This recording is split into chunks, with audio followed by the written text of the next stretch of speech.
And here we go. Welcome in to another edition of Bucky and BK. Today is Monday, April 27th, 2026. And the Buck and I are with you for the next 2 hours. On today's show, we will recap a jam-packed sports weekend. The NFL draft is officially in the books. How did the Longhorns do? How did the Cowboys do? How did the Texans do? We'll talk about all three of those teams today.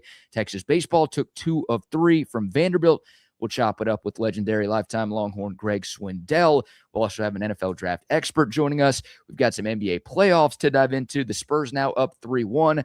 The Rockets now down 3-1. We'll go around the association, a little Major League Baseball, a little hockey, and, of course, the BBK news to wrap up a Monday show. We are locked and we are loaded and we are ready to roll. Hope everyone had a fantastic weekend, and we appreciate y'all starting your weeks off with us. How are you doing today, my man? I'm doing fabulous, man. I really am. And it will be, how about this, BK? It is warm, above warm, 92, going to feel like 100. So what does that mean? It's 100, right? Oh. The humidity is unbelievable today. Oh, it was this weekend. Just that. I mean, it's a gold bond day for sure. Gold bond powder everywhere. You're going to get moist all over the place. It was this weekend. I was out just trying to do a couple things, thinking I could go out in a pair of jeans and do some stuff around, just carry things around. It was awful. And it's going to be that way. And kind of the rest of the week, until the weekend where we'll get a little bit of a cold front.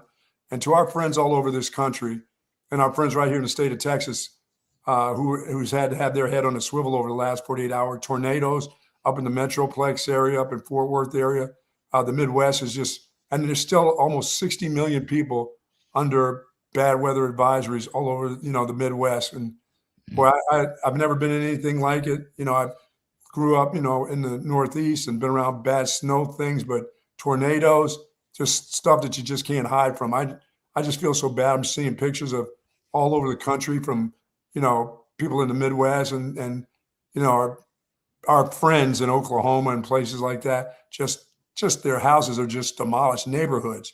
It's just a shame how it's going for those folks, and it hasn't stopped, and it still will continue today. And our weather pattern looks to be still a little shaky, but it's going to get cool as the week goes on. So, good day to the soldiers at Fort Hood, Texas, the soldiers in the state of Texas, and all those that fight for us each and every day. Thank you so much for what you do. All you folks that have to get out there, National Guard that are being called to all these different places. Thank you for all your help, EMS workers, doctors, nurses. Thank you also. And do have your head on the swivel also. The ones that are helping others, please be careful yourselves. Yes, indeed. I saw at least 2 lost their lives in North Texas from some of the crazy storms over the weekend. And like you said, they've kind of been happening all over the country over the last 48 hours or so. So I hope everyone is doing all right. Thoughts and prayers to those affected. And I'm in downtown Kansas City doing today's show. And they've had some bad weather there too, haven't they? Over the last crazy storms overnight here. I mean, I didn't hear anything about tornadoes, no sirens or watches where I was, but insanely loud and kind of scary thunderstorms here. So again, all sorts of places all over the country took it on the chin a little bit over the weekend. So scary stuff for sure. So much to get into in the world of sports. We'll start with some NFL draft conversation. The 2026 NFL draft has officially come and gone. And, maybe the biggest headline, definitely around here, but even around the world of football, was the success of the Texas Longhorns in the previous 2 NFL drafts. I mean, the Longhorns had 11 players drafted in 2024, 12 selected in 2025, and Texas had a 2-year record for the most players drafted from a single school in a 2-year span. 2026, a little bit of a different story. Only 6, now more than a lot of schools around the country, but only 6 Longhorns were drafted. We spoke on Friday. Obviously, 0 Texas players were selected in the first round. Only 1 Texas player was selected on day 2 of the NFL draft, which of course includes the second and third rounds. That was Anthony Hill, and then 5 more Longhorns went on day 3. But I don't know if you want to start with Anthony Hill or just kind of the overall big picture. I'll say the the overhaul of everything that we saw was the fact that that was kind of what the season was about. You know, if you look at the folks that had people in the first and second round drafted, it was the Ohio States of the world, it was the Indianas of the world, it was the Miamis of the world. Those places that, you know, were in that Final Four. That's exactly how the draft went, you know, for a bunch of their players. For Texas, it went very similar to how the season went, you know, Yeah. not making the playoffs, but still having guys that were really good football players. But I thought Anthony Hill was that guy that would go at the end of the first round, I think. And then he got into the second round. And my thoughts on him were, I think a lot of people saw him as a guy who, has he peaked out? I mean, you know, will he get better as a pro, or have we seen the best of him? And I think I got a feeling that a lot of NFL teams thought they may have seen the best of what they saw in college from him. And when he got to the pros, he may have peaked out and been, you know, fantastic here or there, but not special enough even for the second round. I just had that feeling the way things were going with him and the teams that overlooked him, you know? Yeah, I will say this. I say overlooked. I think he would get better as a pro, but I had a feeling that maybe some teams thought maybe he wouldn't, you know?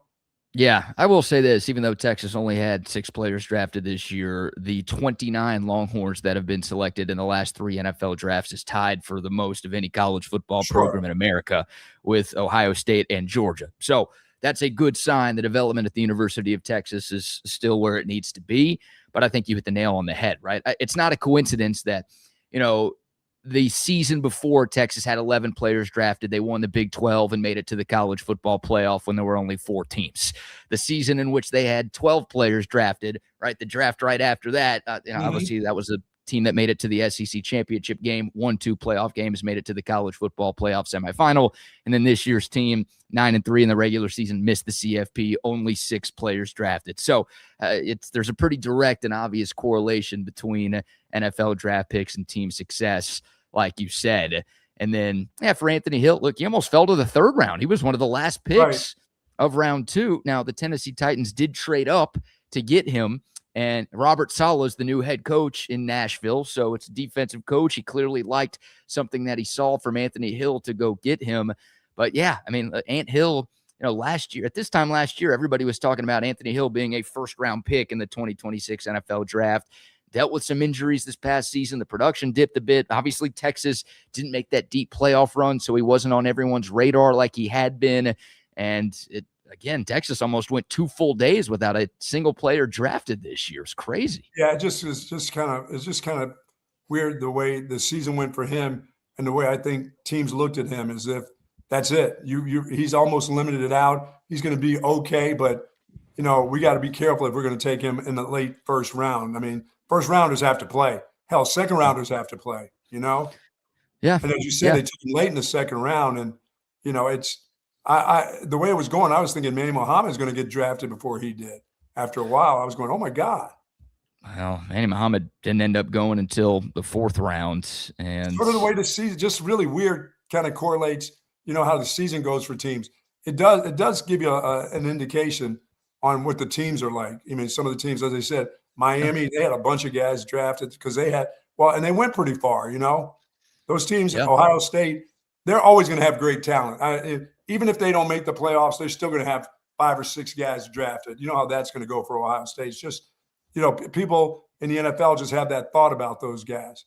And for a while, they, you know, you back-to-back years Texas, and then they looked at the season and just kind of said, I just don't know. Right. It doesn't mean they're bad. It doesn't mean they're bad players. It just means that what other people thought of them, you know? Well, yeah, Anthony Hill, I mean, 2 seasons ago had more than 110 tackles, and this past year he was in the 60s. And again, context matters a little bit. He did miss 3 games due to an injury. The Texas defense around him wasn't as good. And, you know, some people would argue that maybe he was misused a little bit by Pete Kwiatkowski this past season. I don't know. The point is, I think he's going to be a really good player in the NFL. Like, you don't have to be a first-round pick to be a great player in this league. Absolutely. And I think I saw enough from Anthony Hill during his 3 years in Austin to believe that he's got what it takes to be a linebacker for a long time in the league. I mean, 6'3", 6'2", 6'3", about 240 pounds. got good speed. He ran incredibly fast at the combine. He can play sideline to sideline. He's solid in coverage. He can play downhill. We know he can blitz too. I mean, that maybe is the best strength of his game. Sure. So I wonder if the Titans are going to line him up off the edge from time to time and allow him to do that. And again, I know Tennessee's not a very good football team right now, but Robert Saleh is one of the best defensive minds in the NFL. So if there's any situation in terms of a coach that knows how to get the most out of a defensive player, I think that's going to work out pretty well. Yeah, for the Titans probably think they got a steal. Yeah, I think so. Yeah. I think so. So excited to see what Anthony Hill does. But yeah, that was, considering last year Texas had 3 players go in the first round, the fact that we had to wait all the way until pick 60 to see anybody go. And there were some linebackers. It was a deep linebacker class. And also you got to remember linebacker is not a super premium position in the NFL. So those guys tend to slip a little bit more than maybe some other positions in this league. But watching some of those backers come off the board before Anthony Hill, it's like, hopefully, I don't know if Ant Hill's a big chip on your shoulder kind of guy, but if he'll have to. That'll get his fuse going right there now. I was going to say, and there's a few guys. Some of them are really good, but there are a few that head scratchers across every position, but especially at linebacker, where it's like, really, teams think that guy's better than Anthony Hill. So if he's one of those bulletin board guys, then he'll have plenty of that material to use to motivate him throughout his career. And then you go to day 3, Buck, and look at the other 5 Texas Longhorns who were selected. You brought up Manny Muhammad. There was some thought that he would find his way on day 2. He ends up going in the 4th round of the Chicago Bears. Bears a good team. They won their division last year, a playoff squad from a year ago. So they need secondary help. That's a good move. Right. And then we're going to have to start calling this the University of Texas at Miami, or the Miami Longhorns. I mean, about Michael Taft, Trey Moore, and DJ Campbell all getting drafted by Miami on Saturday. Yeah, that's cool. You're getting there with another teammate. You got 4 or 5 guys already on that team. Yeah, obviously you've got a franchise quarterback in place with Quinn Ewers out there. There you go. Right. So people are sleeping on the Dolphins, saying they're going to be one of the worst teams in the league next season. It's like, did we forget that Quinn Ewers is there? Yeah, I mean, this is what their coach is looking for. These are the type of players he's looking for. And those aren't wasted picks. Those are picks that need to be making the team, by the way. Yeah. Oh, yeah, that's the hope. I mean, obviously, day 3 guys, it's a little tough. And look, Michael Taft and Trey Moore both went in the 4th round. Those guys are usually pretty safe to make the team. DJ Campbell going on in round 6. He's the guy who has a little bit more work to do just to solidify a spot on the team. But I kept watching all these Longhorns go off the board of the Dolphins, and I'm like, who's running Miami right now? Is this like Matthew McConaughey? Quinn Ewers is running Miami. Who's that? Quinn Ewers is running Miami. Oh, Quinn is already in charge? Yeah, man. This guy, John Eric Sullivan, is the new GM of the Dolphins. And remember, they hired your guy, former Boston College head coach Jeff Hafley, to be their head coach this year.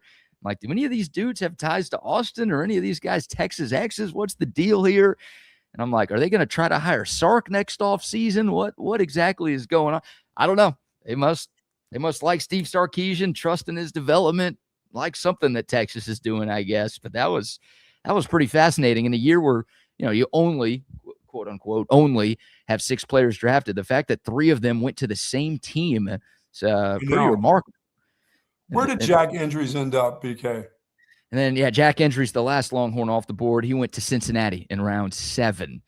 And I do wonder if there's a little regret on the part of Jack Endries for deciding to forego, because he could have come back to Texas for one more season. Was transferred to Cal, was solid last year, didn't do as much as I think any Texas fan had hoped, and I don't think he did as much as he had hoped either. And, he slipped very far deep into Saturday. Yeah, I don't know if it was him, his misuse, not getting him going early. Should he had stayed where he was? But his quarterback was Mendoza, wasn't it, before? Yeah.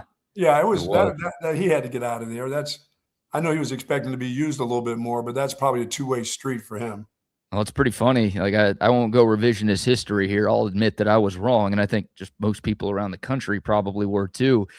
Fernando Mendoza, Jack Endries was going from Cal to Texas, And it was like, oh, he's got Arch Manning as his quarterback. He will Right. surely have a better quarterback than he had at Cal.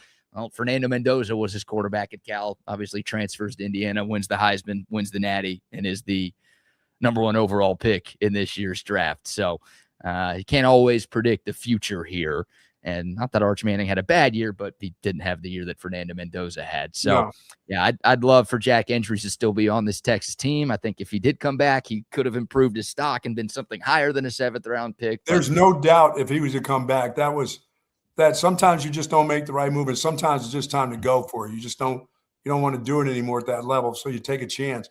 That was kind of risky for him to have this particular quarterback coming back, and you would have been the starting tight end.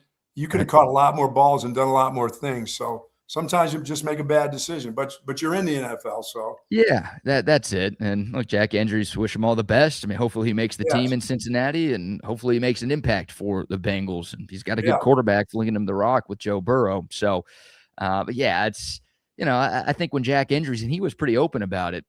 Last off season when he transferred to Texas, he wanted to be here for 1 year. Like he came to Texas, he wanted to compete for a championship, but also he had aspirations of playing in Austin for 1 season and then going pro. Like right, he said that on the record. And I think maybe his mind was made up before he even transferred to Texas that, okay, like right. regardless of what I do this year, as I'm soon out as of I'm here. draft Yeah, eligible, I'm headed to the league. So, yeah, I mean, nowadays it's so different because it used to be, well, just get to the league, get to the league, get to the league. Now, Jack Andrews would have made more money, I think, if he returned to Texas for one last year and could have increased his stock. So that's obviously the other thing you have to think about now if you're weighing that college versus NFL or NBA or MLB decision. It's, hey, I might make more money if I stay in school for oh, another for year. sure, yeah. Or Where obviously back he in the got day. drafted for sure. Yeah, Plus, yeah, be yeah, able yeah. to pull his draft stock up a little bit. It wouldn't would it yeah, it would have been mad if it was 3 more rounds back to the start of it. Yeah, that probably would have been a better move, and I'm pretty sure at the end of that night, he was probably thinking the same thing. "What the hell am I do what did I do?" All right, I But wonder. you're there, you're in the league. Now go make the best of it. Absolutely. So those were the 6 Longhorns who were drafted. Again, the 6 Texas players, the fewest selected since 2023. But this program has come a long way. I remember Steve Sarkisian's first year. Obviously, Texas went 5-7, and there wasn't a lot to like. The Longhorns had 0 players drafted after Sark's first year in Austin. So the fact that we're talking about 6 being a down year, again, shows you just how far the University of Texas has come as a football program. And, next year, man, we talked about this a little bit at our roundtable last week at the Rowdy Cowboy, Buck. Like, you start to project just how many Longhorns are going to go in the draft, but also early in the draft. Oh, yeah. I don't think we'll be having this type of conversation at this time next year. No, I don't believe so either. I really don't. I mean, like Ethan Burke, does he end up being a free agent? Yeah, so we've got a pretty laundry list of UDFAs from Texas, including Wow. Ethan Burke, who signed with Baltimore. Matthew Caldwell, the backup quarterback, signed with the Rams. You had Ethan Burke and Travis Shaw both signing with the Ravens. Cole Brevard signing with Kansas City. Jalen Gilbo, who was invited to the Combine, did not get drafted. He ended up signing a UDFA deal with Carolina.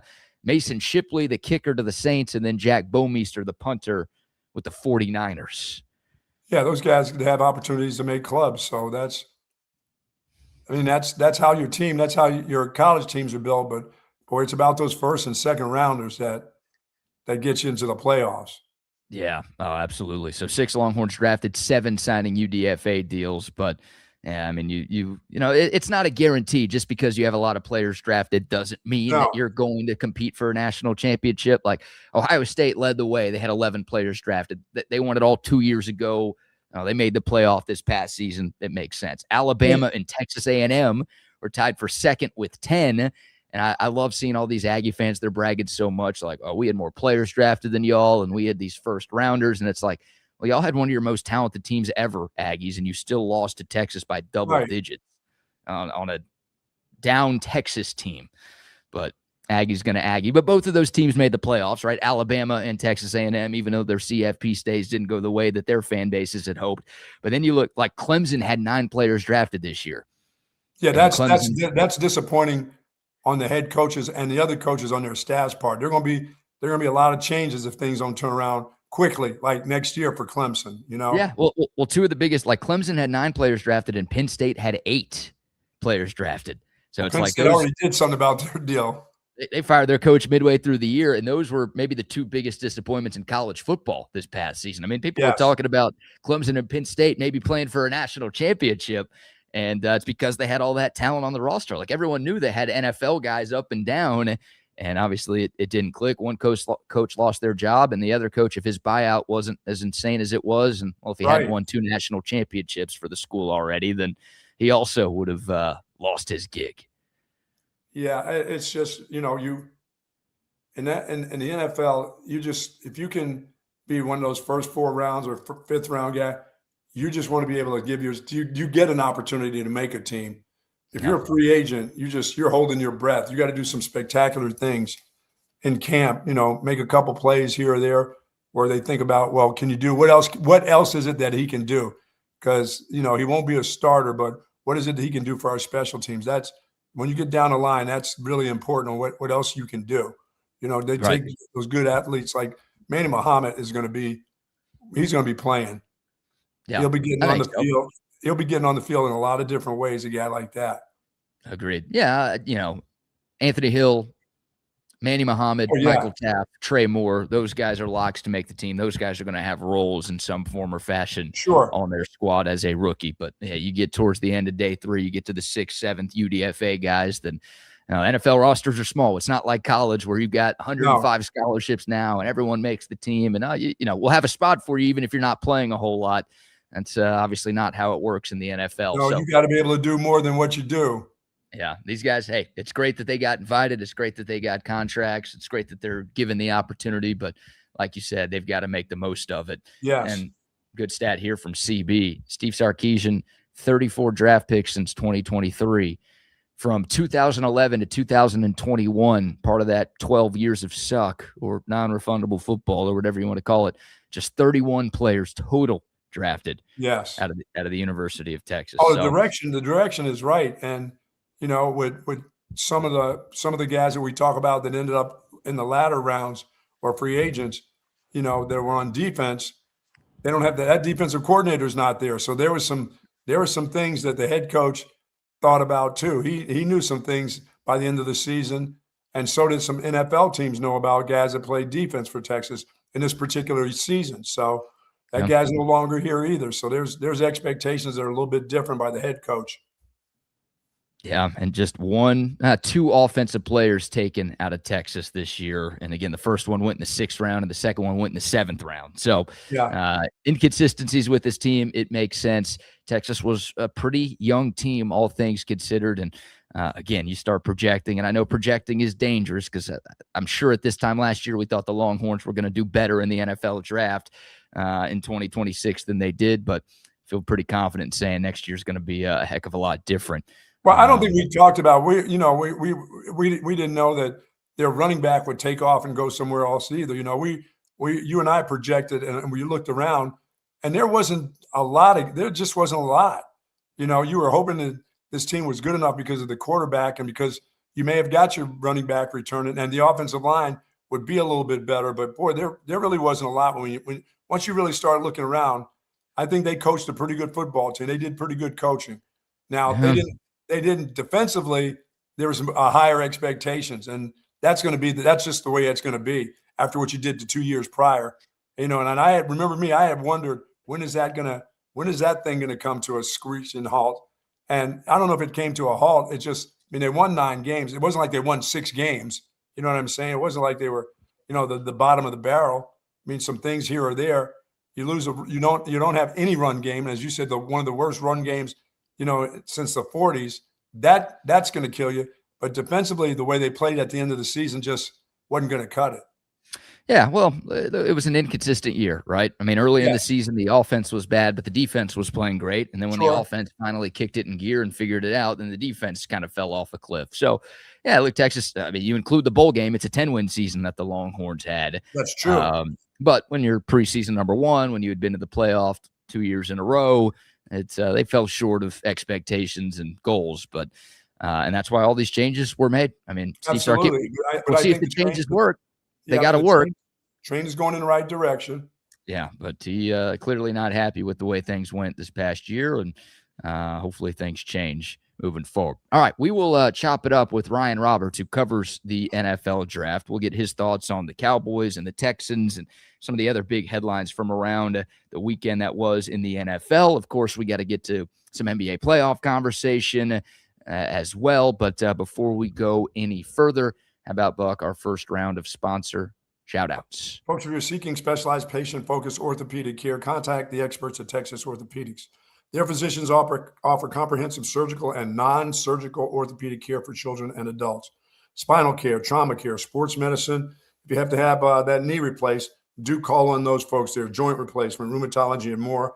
Dr. Danny, Dr. Stockton, dedicated orthopedic surgeons there, and their goal is to get you right back into good health and the great quality of life that you deserve. Texas Orthopedics is the largest independent orthopedic practice in Central Texas. For more information, please go to txortho.com. Trust in those folks there. They are excellent. Yes, indeed. Love Texas Orthopedics. Also love our guy Tom McKay and his great crew at Audiovisual Consultations. Excited to head back to the ATX later today to get in front of my AV Consultations TV setup. I mean, I'm at a hotel right now. I got one and TV. A little, isn't it? Yeah, and it's just one. Like, I don't know how people live like this, you know? Just one screen? I mean, is this what you people do at home? Be careful of the remote, too. Please move that over to the side. Oh, yeah, I was thinking about you. I did have to use the remote yesterday, and yeah, the problem was it was a giant remote. Like, oh, my goodness. One of the super long ones. I actually have it within arm's reach right here. Like, what is that, a shotgun? This would have taken like a gallon Ziploc bag, you know? I couldn't bring my normal remote condom. It wouldn't have worked. Man.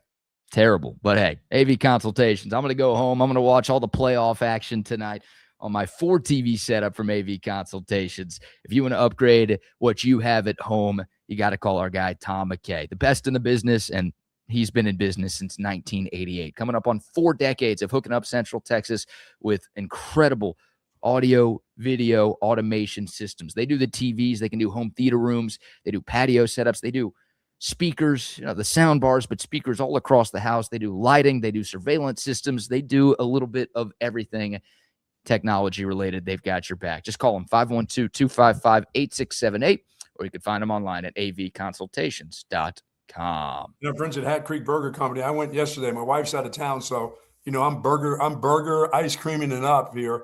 And I went to Hat Creek yesterday, BK, and I had those queso fries, and I had some nuggies yesterday. Never had the nuggies there. Boy, was that delicious. I had to have a little hat because I was going nuggies, fries, and shake yesterday at Hat Creek Burger Company.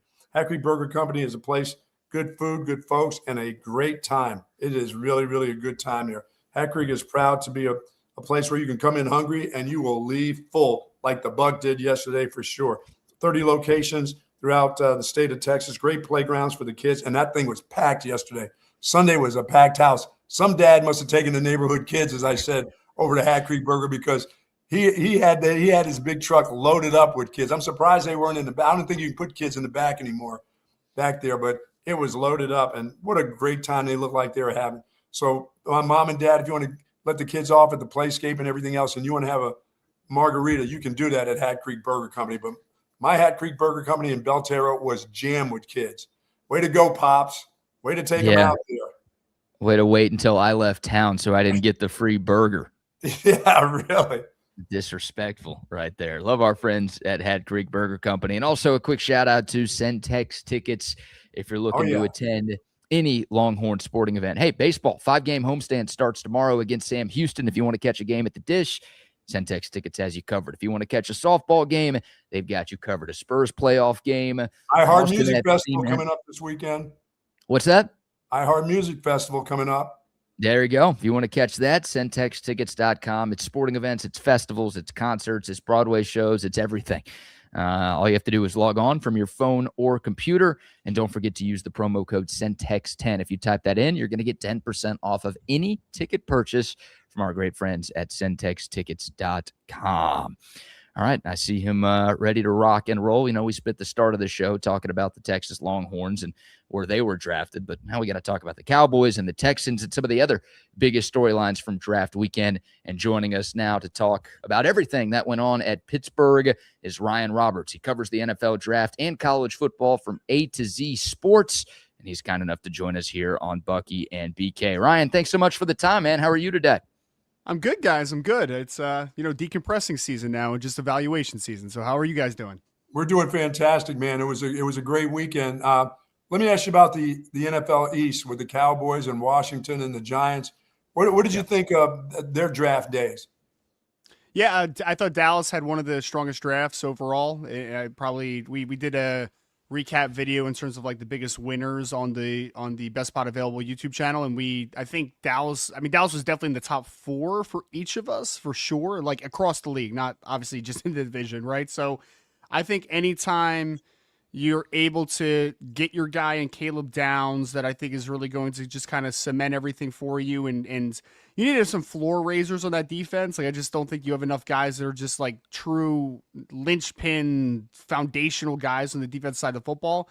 I think Dallas obviously started off really well and they found value throughout. So I think they had a good draft. I thought the Eagles, in typical Howie Roseman fashion, had a good draft. The Washington Commanders, I think, did some really quality things, starting with Sonny Styles, obviously, at top as well. And the New York Giants, I thought, went for identity setters with their kind of needs, right? Like, they took, obviously, a guy in Francis Mauigoa specifically at number 10, where it's like, why did Miami football get so much better over the last couple of years? It's because they had a couple foundational pieces like him to be able to kind of set the table. So I think the East, just in general, did a really good job, but I do think the Dallas Cowboys were the number 1 in that group. Yeah, Ryan Roberts joining us here to talk all things NFL draft. And I want to dive into the Cowboys conversation a little bit more since we're here in the state of Texas. Caleb Downs, obviously the pick that's going to generate the most buzz, but I'd kind of love to get your thoughts on Malachi Lawrence and also Jayshon Barham. A lot of Cowboys fans have a little PTSD because the last few Michigan Wolverine defenders that the Cowboys have drafted have not quite panned out. But your thoughts on, again, Malachi Lawrence, the second first-round pick for the Cowboys, and then the lone day 2 pick that Dallas made. Yeah, I think when you're talking about Malachi Lawrence, the toolsy edge rusher out of UCF, I think that you are betting on traits with that player in terms of his best football has not been played yet, and I don't even know if you're necessarily close to his best football. Like, he is a developmental guy, and I feel like developmental is a phrase that usually has like a negative connotation, but I actually mean it very complimentary to him. The fact that he was able to do what he did the past year at UCF, despite him having to get a little bit more nuanced, a little bit better hand play, I mean, that gives me a lot of optimism for what he can be. So in this class that I think lacked top end talents just overall in the top of the half of the first round, I think taking a gamble at 23 or whatever it was for a guy that his best football is definitely still ahead of him, I think is an interesting value play to take. So Lawrence is a good player, and I think a high upside pick. Barham's like one of the more interesting players in the draft because, I mean, if you've watched his game back to Maryland until his time at Michigan, he's playing off-ball linebacker, then he's playing on the edge, then he's doing a little bit of everything. And then finally, down the stretch of the season, Michigan was like, you're an edge. That's what you are. And I thought that he did a tremendous job and showed a lot of growth. Now, the interesting part, though, and I don't know if you guys can verify this, but I heard apparently in the press conference they said that they're actually going to play him an inside linebacker. So, like, I'm a little bit like, I like him better on the edge now. Like, I just do. Not that he can't play inside linebacker. I think you can do a lot of versatile things with him, similarly to what you can potentially do with a Arvell Reese in New York as well. Like, you can do some very interesting on-ball, off-ball, hybrid type of stuff with him. But I really thought he found his home with Michigan down the stretch of the season. So I was kind of curious to hear that because I was hoping that a team was just going to draft him and say, like, you are a stand-up, true on-ball guy. Like, you are going to do that type of stuff and be able to work tight ends of the run game. You're going to be able to show some more pass rush juice. I really like the upside of him on the edge. The fact that they're going to play him at inside linebacker was one of like the more interesting anecdotes kind of out after the draft that I heard. Yeah, absolutely. Ryan Roberts joining us here to talk all things NFL draft. What about the Houston Texans, Ryan? Keelan Rutledge going in the first round. I love the Texans' second round pick, right? Getting Caden McDonald out of Ohio State. A lot of folks thought he was going to end up going somewhere on night one. He ends up falling early in the second round, but the Texans, I think, were able to get 2 first-round talents early in the draft. Your thoughts on those 2 picks and just kind of the job in general that Houston did? So I'm actually a little bit lower on Rutledge than some people in the industry. So I thought that was a little bit of a reach, like for me personally, but I think you made up for it with the Caden McDonald pick in the early portion of the second round because, I mean, there's flashier defensive tackles in this class, but I would argue that there's no safer bet in this class than what Caden McDonald brings to the table. Is just kind of that true 327-pound nose tackle who's going to really dominated at the point of attack. So I thought that was tremendous value. And I think they found a couple more values later in the draft, like a Kamari Ramsey that I'm a fan of out of USC in the 5th round. They also found Aiden Fisher, who I thought was going to go maybe 2 rounds higher out of Indiana, the inside linebacker. So they found value at a couple of nice spots, but I do think the Rutledge pick was just a tad high for me. And I also think that they reached a little bit of Marlon Klein, the tight end out of Michigan, who's a little bit more of a developmental guy. So a little bit of a mixed bag, but the McDonald pick and a couple other later round values, I think, did kind of save it a little bit. Yeah, Fisher has quite the motor on him. I mean, he's one of those guys that for the next couple of years, you got to be careful he doesn't play himself out. You know what I mean? He doesn't knock himself. That guy goes 100% all the time. He's diving all over the place. That guy bangs his head on the turf so much because he's like a missile. And so he's one of those guys you get now because you know the next couple of years he's going to have plenty of energy. I don't see him as a long-term guy out there, 6 or 7 years down the road. But when you get a pick like that and you can get 2 great years out of him, especially while your team is pretty doggone good, I think that's a great move by them. Yeah, he my comp for him actually was Blake Martinez, is exactly what you kind of described there, where like Blake was a pretty good player for a couple years, and then eventually it's just like he's a replaceable level starter at that point, right? Like down the road. But yeah, I think value in the 7th round for sure. He's also a little better like in pass coverage than maybe you would think, despite him being a downhill player. So yeah, I think Aiden Fisher. I almost called him Blake Martinez there for a second. I almost called him actually, I almost called him Blake Fisher, which is even funnier because he's the Houston Texans offensive lineman. So yeah, I think Aiden Fisher was great value in that spot. And again, like Kamari Ramsey, I think in the 5th rounds, I trust D'Amico Ryans and that defensive staff to maximize defensive talent, obviously, in Houston. And I wouldn't be shocked if, like, a couple years from now, we're talking about Kamari Ramsey being one of the bigger steals in this draft. There you go. Ryan Roberts, who covers the NFL draft and college football for A to Z Sports. Also the best pod available. Check that out. Joining us here on Bucky and BK. So, Ryan, you mentioned the Cowboys were one of your biggest winners. Who are the other 2 to 3 teams that you thought absolutely nailed the 2026 NFL draft?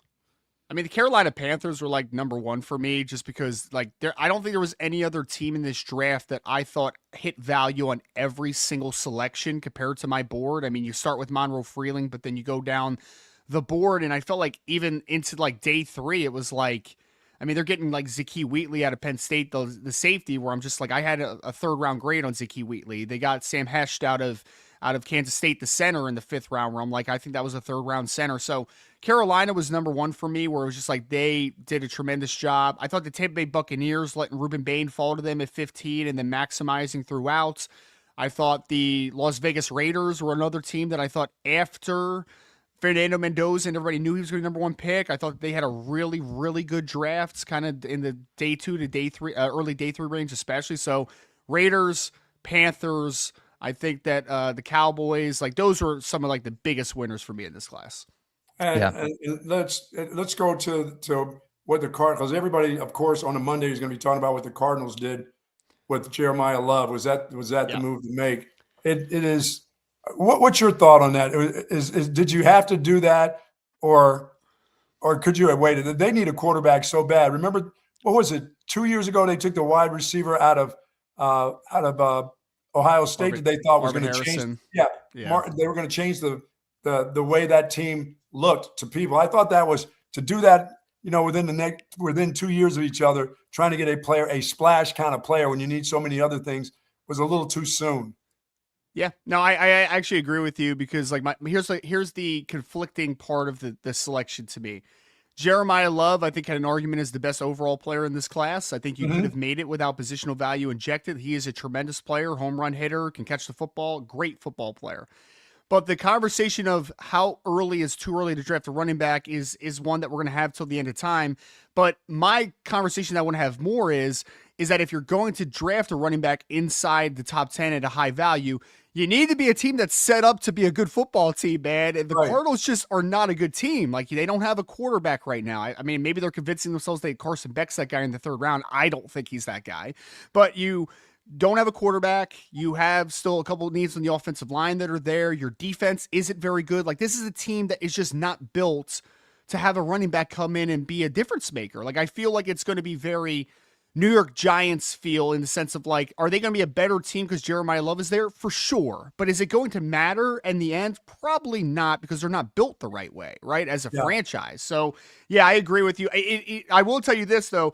It gave me a momentary second where I was, like, second guessing my analysis on that when they drafted Chase Besantis in the second round, the guard. I'm like, okay, they're going full on steam ahead. Let's run the football. We're going to change the culture here. And then they drafted Carson Beck in the third round. And I'm like, okay, I'm back. This is a really bad process. I do not like this process at all.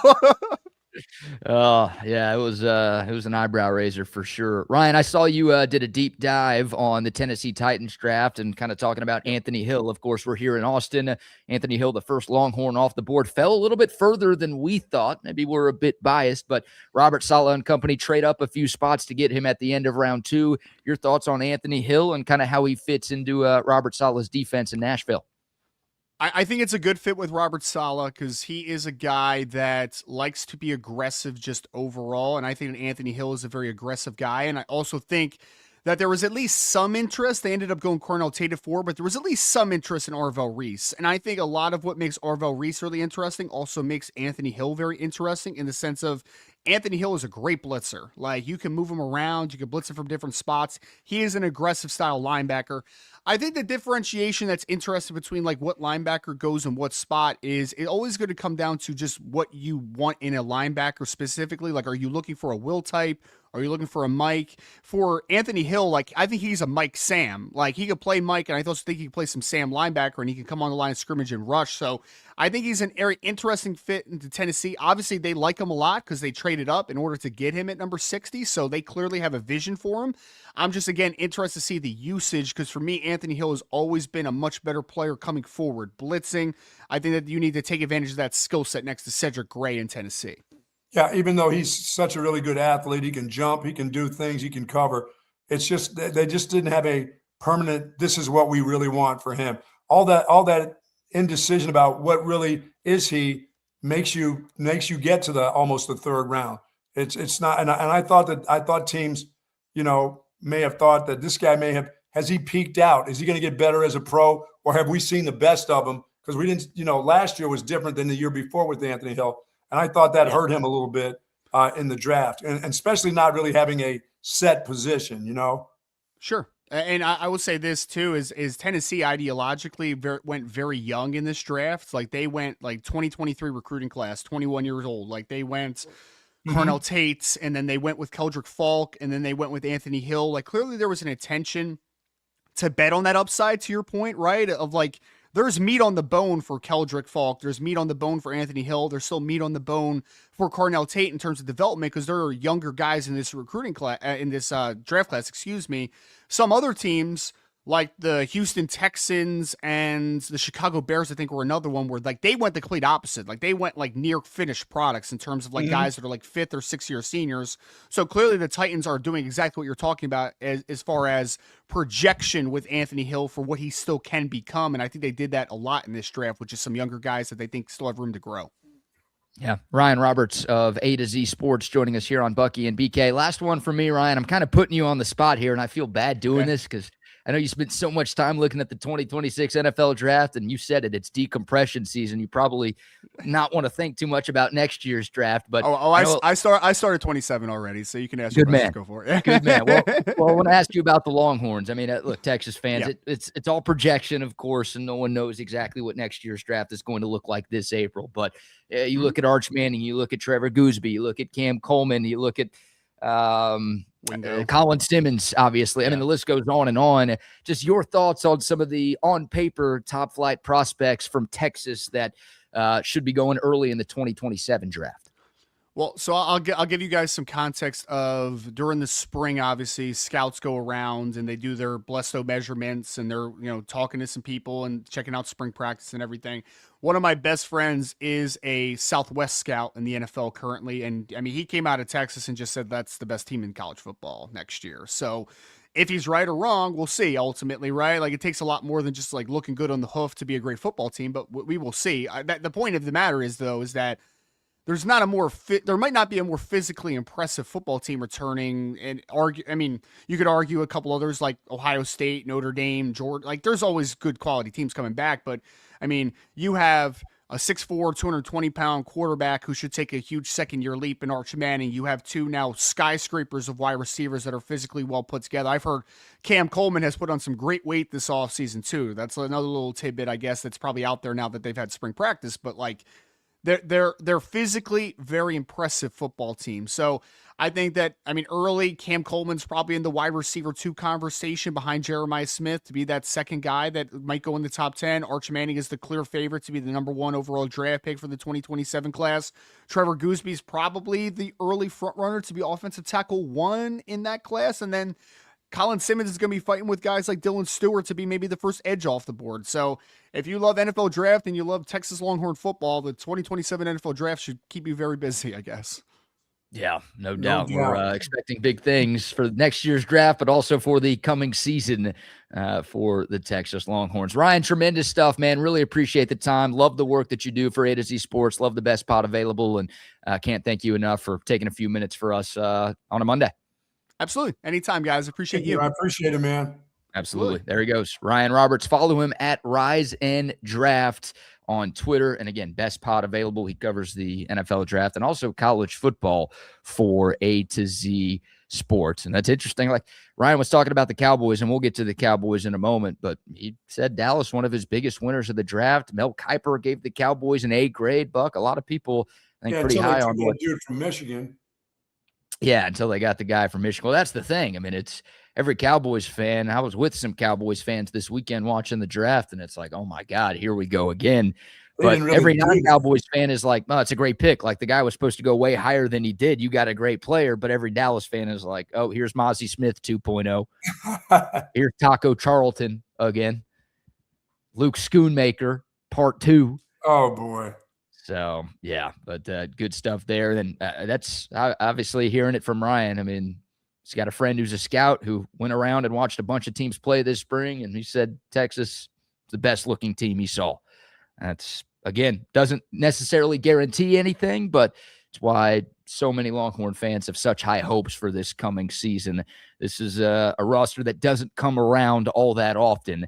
No, you got good players. It's not – they don't have to – they can look good. They can look like Tarzan, play like Jane, but this group probably looks like Tarzan and should play the same way too, you know? Yeah, you've got the talent. You also have experience, right? Last year, a lot of these guys were underclassmen, and obviously a year of experience, and then you bring in all the transfers that you brought in. And on papers, again, this is one of the most, if not the most talented teams in America for 2026. That's interesting to hear about Coleman putting on poundage, because he was kind of tall and lean his first 2 years at college. He looked, he looked like that, 6'3", tall, lean guy, but he got after it physically. He'd go up there and get those 50-50 balls. But if he's put on weight, he could be a monster. I think he will be a monster. And I'm pulling up his roster page right now, listed at 6'3", 200 on the Texas Longhorns website. So maybe there's still room to put on a few more LBs. Oh, yeah. But he's fast. His catch radius is ridiculous. He turns 50-50 balls into 80-20 balls. Absolutely. And everything we heard about his work ethic, too. I know you and I have touched on this a couple of different times, but here's a guy who could have come in and coasted and still probably ended up as a first-round pick in 2027. He's come in and been one of the hardest working players since stepping foot on campus, and love that mindset right there. He's a new guy. He's a 5-star and making all this NIL money, but new guy on the team. He wants to show to his teammates and to his coaches that I'm not some diva. I'm not some guy with a giant ego who just doesn't care. I'm here to work, and I'm here to help this team compete for a national championship. And Cam Coleman knows the better the year he has, the higher he's going to get drafted and the more money he's going to make on his first NFL contract. So there's plenty of incentive for him too. But I love that he seemingly cares about Texas and wanting to find a way to make sure the Longhorns achieve their goals as well. No doubt. All right, so we'll take your thoughts. The code of text line 512-222-9328. The YouTube, Facebook, Twitter, and Twitch live chats are rocking and rolling as well. Legendary lifetime Longhorn Greg Swindell is going to join us here in a few minutes to recap the weekend it was for Texas baseball. The Longhorns taking 2 of 3 in Nashville against Vanderbilt. It was a bit of an up and down series, and yesterday's game had all sorts of twists and turns, and I think the worst twist and the worst turn was, the game was televised on ESPN2, Buck.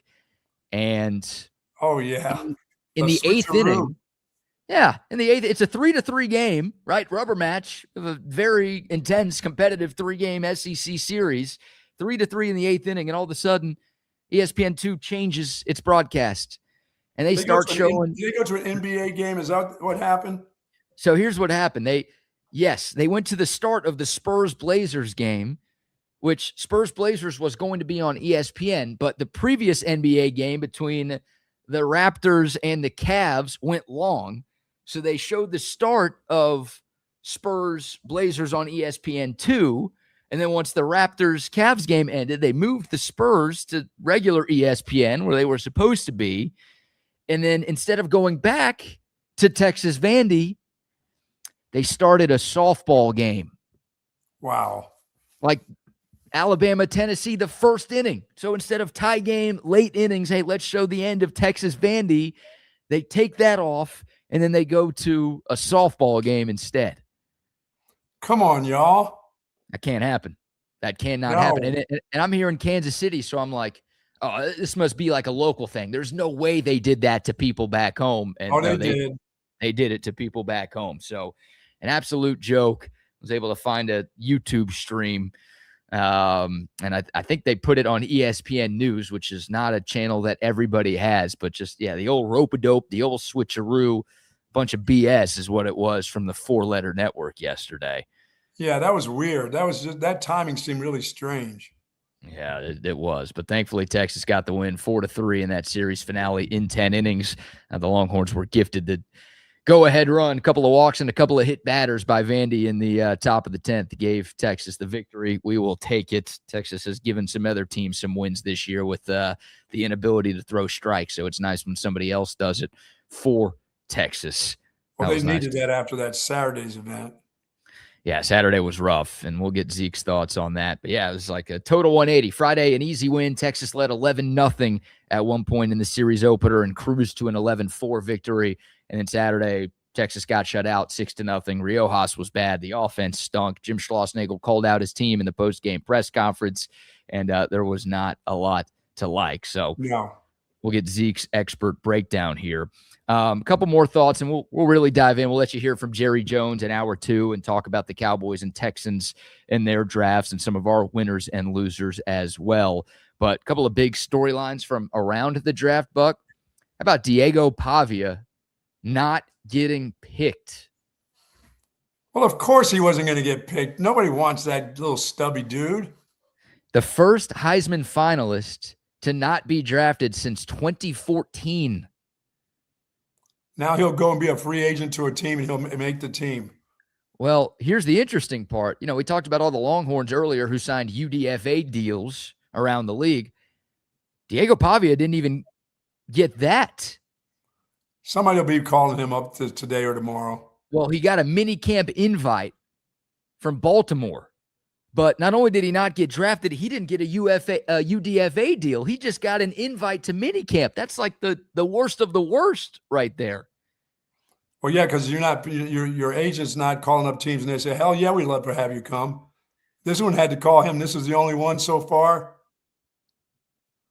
What do you mean? There'll be others. I mean, there'll be a couple others today. He'll get some different opportunities. No, he's going to Baltimore. He accepted the minicamp invite. He's accepted that deal to go there? Yeah, that's what he's doing. He did not get a UDFA deal.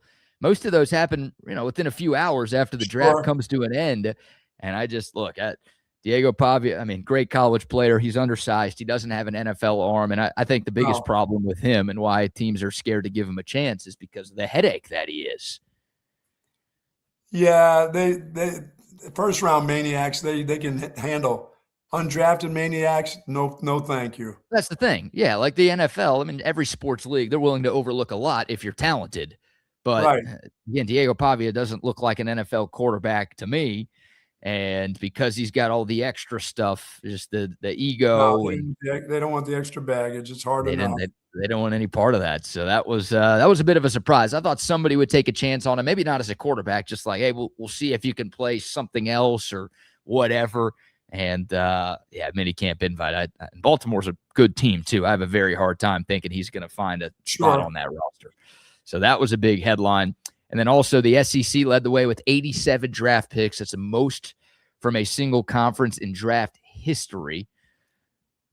Wow. 20th straight year the SEC led all conferences in terms of players drafted.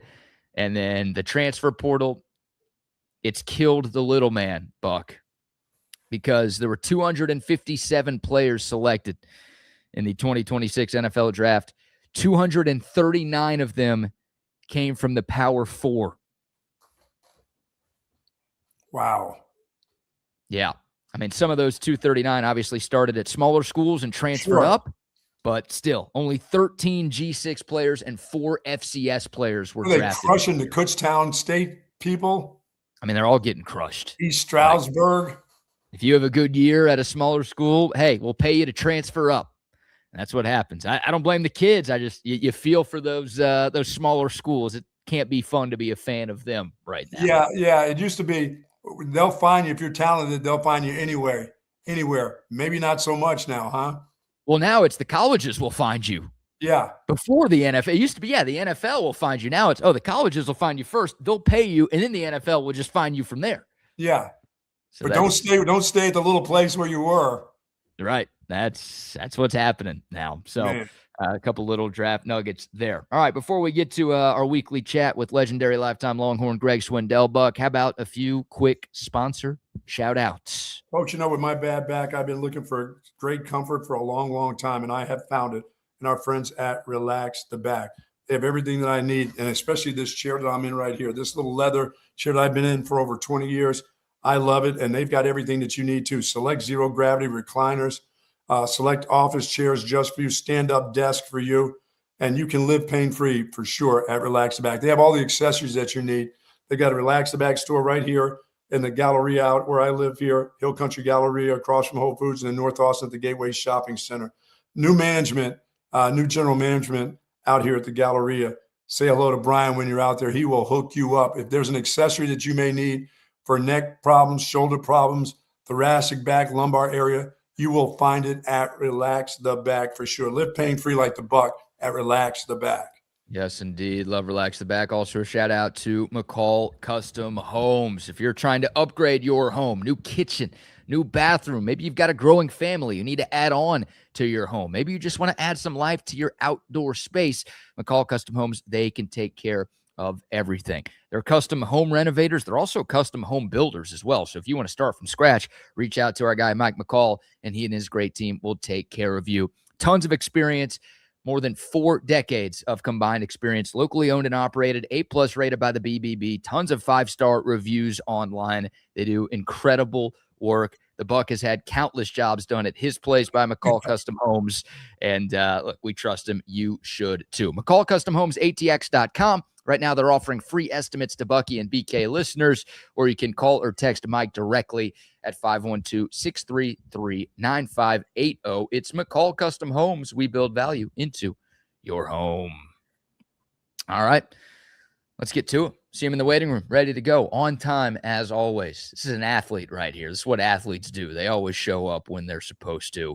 And joining us now to recap another weekend that was for Texas baseball is the legendary lifetime Longhorn and 2001 World Series champion, Greg Swindell. Zeke, how are you today, my friend? I'm doing well, and thank you for talking about my promptness. There you go. One When thing did you, I always, let me ask you that, Greg, before we get into it. When did you learn that you had to be on time, or something bad was going to happen? Was that high school? Was that middle school? Was that your dad saying you better have your ass here on time or I'll leave you? that's where it started. Yes. It always starts at home, right? Yeah. Oh, Dad, yeah.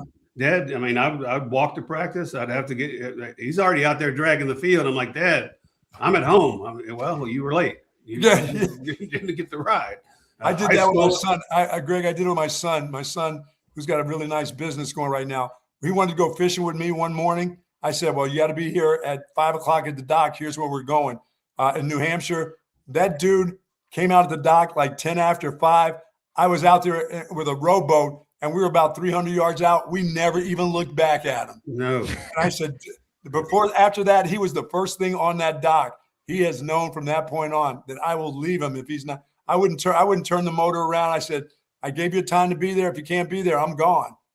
That's right. And in high school, if we were late, we had to either run laps or get pops. Oh, So that wasn't happening. no. So I learned the old adage, if you're 5 minutes early, you're late. Yeah. So Yes. even when I got to the big leagues, I was out there ready to stretch, even though I might not have stretched half the time. But I was there early and I was on time. I had to be. Didn't hate my teammates, but I did not like them showing up just dragging out. Yeah. The team's already out there stretching. I agree. Yeah, you athletes are different. If you're 5 minutes early, you're 5 minutes early. What do you mean if you're 5 minutes early, No, you're late? you're late. What are y'all talking about? You're on time.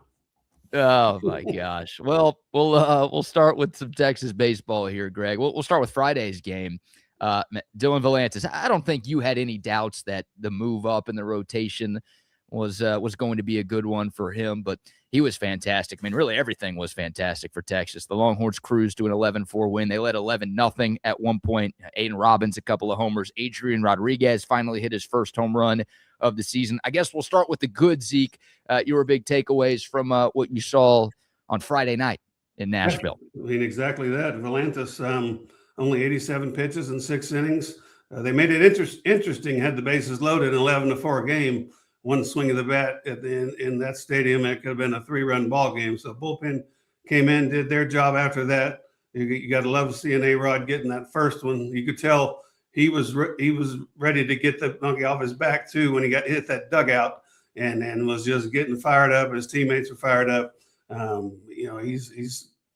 think he's still a little tender. You can see that when he throws a baseball, when he swings the bat a little bit, but Aiden Robbins, what more can you say? I mean, when isn't he going to hit a home run? And he's not even in the top 10 in the country. And we're thinking this guy's Babe Ruth out there, but he is for Texas right now. I mean, 16 and 17 on Friday night, a big win. So they got they won the game. The thing, go ahead. We'll talk about the bad in a minute. There's not too much bad. Oh, no. Yeah. We don't like talking Saturday. about bad. But I mean, not bad, but Yeah. I just think like in golf, I think Casey Borba has the yips. You can see yesterday a couple check swings on a 3-1 count and a 3-2 count, and it's in his head. But he did have a couple good at bats. He got hit, he got a walk, and yesterday's game. I'm moving ahead here, but if we get him back on track, the bottom of the lineup did their part again, just enough. He got a home run from Livingstone, I believe, in that game Friday. So it was a really good baseball game as far as going into Nashville and taking the first game decisively for the baseball. Yeah, legendary lifetime Longhorn Greg Swindell here on Bucky and BK. Well, everything was good on Friday, not so good on Saturday. The Longhorns get shut out 6-0, just 5 hits for the offense. Ruger Riojas only made it 3 innings. Jim Schlossnagle pretty critical of his team and his team's approach at the plate after that. I was a little surprised to hear that considering the explosion that they had offensively on Friday, but your thoughts? Is it just one bad game? Sometimes that's baseball and you're playing a good team on the road, or do you agree with maybe Schloss's sentiment that the approach for Texas at the dish is not quite what it needs to be right now? I mean, it was Friday. Right. I mean, sometimes you tip the cap. I mean, maybe they weren't seeing the ball as well on Saturday. Maybe the chime changed. I mean, a lot of things, baseball players are creatures of habit. So it just, they didn't swing the bat. I think I had Tenney and Pack with 2 hits, and then Mendoza had 1. So offense wasn't doing much. Ruger on the mound everything was up around the waist and down the middle. And then you're going to get hit when that happens. So good thing about Ruger leaving the game early is Burns came in and threw 3 1/3 innings and struck out 5. So we talked about him a few weeks ago. He's getting back on track. He's come in now back-to-back days and throwing the ball well. But when you leave the ball up and over the plate, I don't care who you are, it's going to get hit. But the offensive strategy, just wasn't there on Saturday. It was there a little bit on Sunday, just enough. They scored the run in the 9th inning on Sunday, or the 10th inning, without getting a hit. So, Greg, when you're a pitcher like Ruger, when he comes in, early in the season when he was just firing that fastball and he was hitting corners and not throwing the ball right down the pipe, can you get to a point where you tried too hard? Your whole approach looks like I'm coming out here, I'm all fired up, and you lose that kind of smooth edge that you had in the beginning. But now you're just trying to throw the ball so hard that you lose spots that you're used to pitching to, and you just, like you said, you put it right down the guts where they want. That's exactly where they want it. That's what I was in a texting thread with some buddies, and I told them, I said, good thing there was a wall there in Nashville, because I think 3 of the first 4 hit the wall, and the one that didn't went over the wall. So when that happens, Buck, you start to press. You started throwing a little more sidearm. He started throwing he tried to start inventing pitches out there, which he already has 8. I don't know how many more he can have. But, you do start to press. You haven't been hit that hard that early in a long time. So trying to make up pitches and change arm angles, it happens. And I believe 3 of the 5 of the first hits were all on breaking balls. I'm throwing 95, 96 with a little life. I say it all the time. I'm throwing 95, 96 with a lot of life. I'm not going to let them hit my secondary stuff. Mm-hmm. If they hit that number 1, I can live with that. But they're going to have to show me they can hit it first. And they showed him that they could hit the breaking ball. And he kept throwing it, and he kept hanging it. That was the only thing about it, was the location. He was hanging it. Once that happened, he started pressing. Yeah, I'm mad at myself for asking you this question, Zeke, but I'm going to ask you this question. And I'm mad at myself because it's from Twitter, and Twitter is just such a cesspool of horrible opinions at times. But, we've spent some time talking about the offense, some inconsistencies at the bottom of the order. Obviously asked you about Jim Schlossnagel's comments after the game on Saturday, where he said some of his guys looked spooked in the box. There are people questioning Troy Tulowitzki. Like, is he the right guy to be this team's hitting coach? Is he good enough at his job? Why are guys who have been in this program for a couple of years not taking the steps that we would like to see at the plate? Is that at all a fair question, or you think that's crazy from some Longhorn fans on social media? Yeah, you're going to have that. You can lead a horse to water, right? Can't make him drink it. You can do all you can do during the week, during batting practice, in between innings, talking to players, but eventually they're the ones that have to go up there and see the ball and hit the ball. So Tulo is one of the hardest workers out there, not only with the offense, with the defense. And you see that part. The defense is really good. But you can only do so much talking. Eventually it's up to the player to go up there and do it. So for him, I think, they hit the ball out of the park. They hit the ball in the gap. Sometimes you're going to have weekends or games. They have 1 or 2 games where things look a little awry, but Tulo's a good guy, and I know good guys doesn't make you a good coach, but he's very good and works hard. And I keep saying that eventually it's up to the player once he gets up there. Yeah. And my last question today, Zeke, Sam Kozart. I feel like we ask you about him every time we talk now, but you can ask about him every week if you want. Right. Well, it was weird to see him give up a run yesterday. It's like, this guy's been a machine. He's been a robot, just putting up zeros. He gives up the game-tying run in the 8th inning, and part of me was a little surprised to see him back out there for the next 2 innings, but clearly Jim Schlossnagel and Max Wiener have all the faith in the world. Sometimes I guess for a young pitcher, it could be a little rattling. You give up a tying run on the road, the crowd's getting into it, and what can you say about his resiliency from his first real adverse moment that maybe he's had in a while, for him to get out of a couple of jams in the 9th and the 10th to preserve that win? Well, he's your guy. I mean, he's your guy. He's the one you want out there, whether he gives it up or whether he doesn't. I mean, he showed yesterday. I mean, he's what 6'6", 200 and something pounds. His balls must be just gigantic because he goes out there. I mean, they were a error, a hit, a pass ball away from not winning the series yesterday. Yep. And he said, nah. And he's the one that balked them in the scoring position, balked them to third. So for a kid that young, that talented to be able to just, I mean, you saw him out there. He's like, it's fine. It's fine. It's fine. So it is one point where you want to see maybe give it up, or maybe a walk-off. I mean, I think you grow from these things. Texas fans are probably saying, you're crazy saying something like that. But I just don't think anything gets to Sam Cozart. And again, he came in 2 innings on Saturday, 2 perfect innings, 3 innings on Sunday, and 63 pitches yesterday. And we talked about it earlier on the shows before that starting, middle relieving, long relieving, that came into effect yesterday. He threw 63 pitches. You know he can go 4 innings. Just a key asset right now. And really the reason I believe yesterday they won the game with him out there. You know, Greg, this is a Vandy team that's had their struggles, unlike they did last year, but still a pretty good baseball team. I mean, they got some guys that can hit too.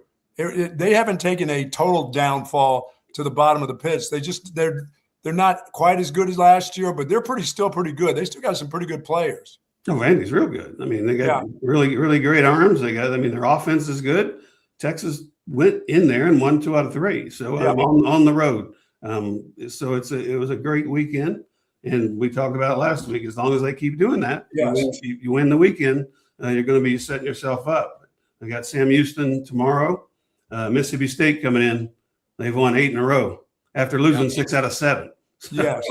So they're playing good. They swept LSU over the weekend. That'll be a fun series. That takes you back to that's who Texas had to beat in '83 to get to Omaha to win the national championship a couple of times. So, and then we beat them the Thunder and Lightning year. We beat them, and they said, "Oh well, y'all, if we had to beat y'all that game, we'd have won the national championship." And I said, "Well, guess what? You didn't beat us, so you couldn't have won the national championship." Oh, that is great. Yeah, should be a fun one. 5-game homestand. Get it started tomorrow at the Dish with Sam Houston coming to town. And then, Texas, Mississippi State for 3 games this weekend. Should be a hell of a series. Always a hell of a time chopping it up with you, Zeke. Really appreciate it. And hopefully next Monday we're recapping another series victory. Thanks, man. We appreciate it, Zeke. Appreciate you guys. There he goes. Legendary lifetime Longhorn, Greg Swindell, talking some Texas baseball. And, look, it wasn't pretty. There were some ups and downs over the weekend, but anytime you win a road series in this league, you will absolutely take it. And Texas has played 7 SEC series, Buck. They've won 6 of them. And they are still very much in the thick of things for the SEC championship. Now, the 2 teams ahead of them also won their weekend series. Georgia and Texas A&M both took 2 of 3. So the Longhorns are still a game and a half back. They didn't make up any ground in the standings, but 9 conference games left. They're still right there. And more importantly, they're number 4 in the country, which means they're very much in line to be a top 8 national seed when the tournament begins. That's the biggest priority. But of course, we want to have our cake and we want to eat it too, right? Yeah, and as when I asked Zeke about Ruger and his pitching, he just looks like he's like, dude, I'm coming out here and I'm firing. And then like Zeke said, then he started coming from different angles, not the same angle, you know. I guess when your stuff doesn't get to right where you want to be, then you want to try to fool him a little bit, and that's just not your style. Yeah, he got hit around. You can notice that where his arm angle was coming from after a while. I'm like, wow, he didn't pay. He's coming really from the side a lot now. And I don't know if that's because when he wasn't hitting with his regular throwing motion that you just started to change that up. Although he did throw a bunch of curveballs that came right down the guts. Yeah. Now, Saturday was just not a good day all around. And Riojas didn't have his best stuff. He was throwing some meatballs over the plate. And again, the offense, they had 14 strikeouts for the Texas Bats on Saturday. They only had 5 hits, obviously didn't score a run. And I don't know what it is. You know, Texas coaches in post-game speeches after games against Vanderbilt and Nashville. I mean, what Jim Schlossnagle did on Saturday paled in comparison to what Vic Schaefer did after the women's basketball team got smoked by Vandy in the regular season. But yeah, I don't know what goes on in Nashville, but the coaches, they don't always like what they see, I guess. Too many distractions. Maybe they're going out to Broadway and drinking a little too much. Who knows? Obviously, something's going on there. Who knows? But, yeah, Texas still in the thick of things in the SEC. And, again, they just keep finding ways to win series. Mississippi State, early on in conference play, it was a belief that Texas and Mississippi State were the two best teams in the SEC. Mississippi State hit a bit of a rough patch, but they've obviously turned things on as of late. Texas is still a top 5 team in the country, but Georgia's emerged, A&M has emerged, and as it happens every year in this conference, it's always good, it's always deep, and you see a couple of teams maybe that you don't expect shoot towards the top. But yeah, these are two Omaha type of clubs that will be playing. It's going to have a super regional feel in Austin this weekend. So Friday night, Saturday afternoon, Sunday afternoon, should be some great games. And another one, if Texas can just take a series, you'll feel really good about where this team for sure is sitting right now. Now we're getting close to the home stretch. Again, 9 SEC games remaining for the Longhorns. So this is you want to be playing some of your best baseball towards this time of the year. Hopefully Texas is able to start really kicking it in gear down the stretch. All right, we'll take your thoughts. The Dakota text line, 512-222-9328. We'll get back into the NFL draft. We'll also talk NBA playoffs. Victor Wembanyama returned for the Spurs yesterday. He was not real happy, though, with the concussion protocol that he went through that caused him to miss Game 3. We'll let you hear from Wemby, and we'll see how the Buck did with his Gold Star locks here. But before we go any further, how about a few more sponsor shout-outs? Our friends over at Sue Patrick with the incredible selection of Texas Longhorn apparel. They've got tons of it, collectibles, accessories, and more. Tons of Texas-themed items, gifts, books. Mother's Day, Father's Day is just around the corner. Kids, make sure mom and dad, if they want their Texas gear, they can get it at Sue Patrick for sure. 5222 Burnett Road. Got my hat on today. Look, even go on T-shirt. Look at that. Nice. Yes, indeed. I'm all geared up for sure, and you can be too. They offer free shipping on online orders of $59 or more, free curbside pickup. And as I said, plenty of parking spaces there at 5222 Burnett Road. And folks, if you got a little tight T-baller, they've got those jerseys that look just like the official jerseys that the Texas Longhorn baseball players are wearing. Get that. My little grandson loves his. He doesn't need to. Dude sleeps in it. Now, he doesn't sleep in it after my daughter washes it first, but that dude sleeps in his little gear that I got from Sue Patrick from him for his little baseball outfit. He loves it, and you can get that for your kid or your grandkid or whatever. Also, the Jellycat headquarters right there at 5222 Burnett Road. For more information, head to SuePatrick.com. Yes, indeed. Love Sue Patrick. Also, a shout-out to our friends at Early Bird CBD. Today is the final day of the Early Bird 420 sale, meaning you can get 25% off of any purchase on earlybirdcbd.com. Normally we hook you up with 20% off if you use the promo code Bucky, but Early Bird, their 420 sale started on 420, ends today on 427. You can get an extra 5% off. Just use the promo code 420 at checkout. You've got the great gummies. You've got the brand new drops, water soluble. You drop them in to a tonic, to a sparkling water, to a soda, to a juice, and you're going to get all the great benefits of Early Bird CBD. It's a local Austin company, and their products are formulated with CBD, but also a micro dose of THC. Think 2 glasses of wine deep.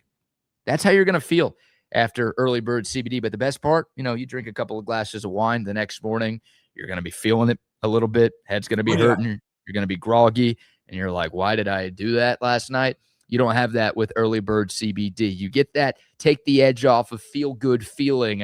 And then the next morning, hey, it's back to normal, your normal self. Earlybirdcbd.com. Again, 420. Take advantage of that 25% off sale that ends today at earlybirdcbd.com.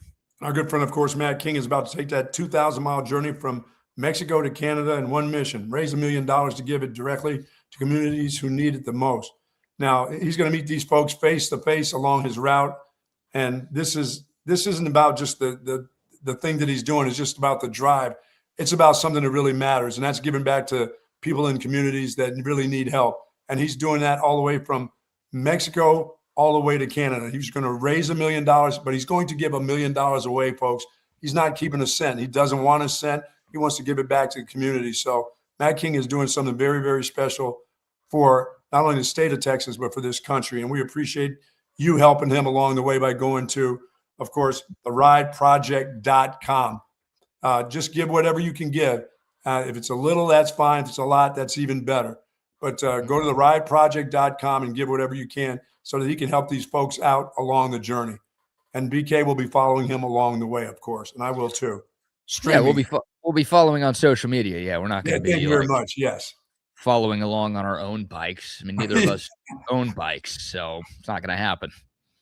We won't be on his scooters. We'll be following him along his trip. And that's about to come up soon too.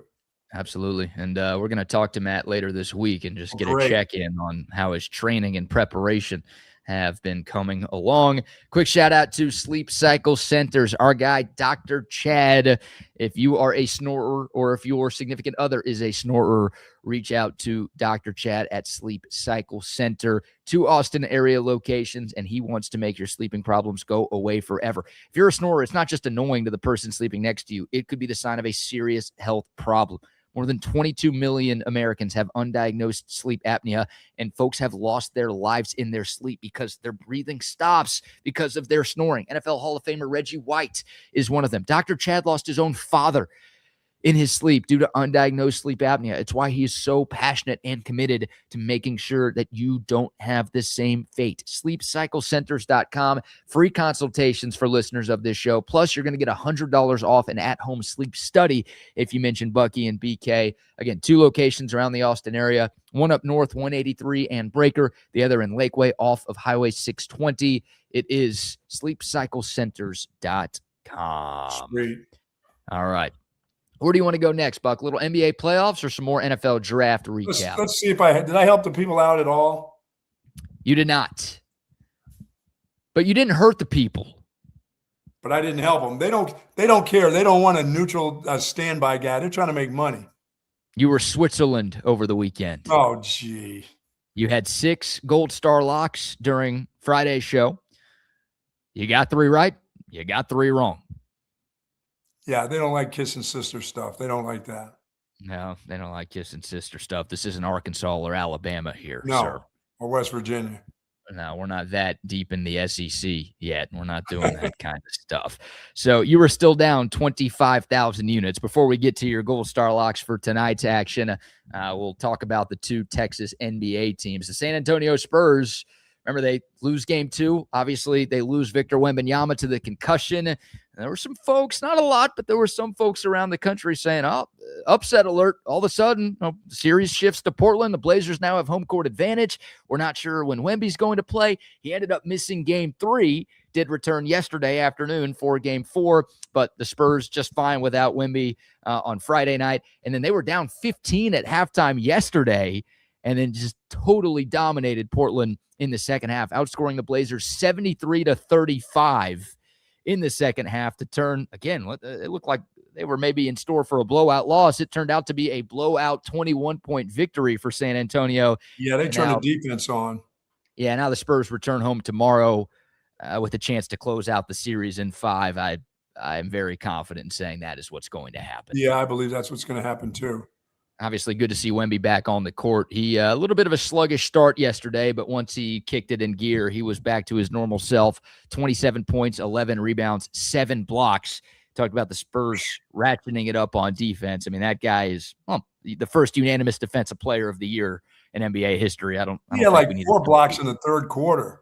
Yeah, it's ridiculous. He's just ridiculous. Portland could not get anything going in the second half, and the Spurs really kicked it in gear.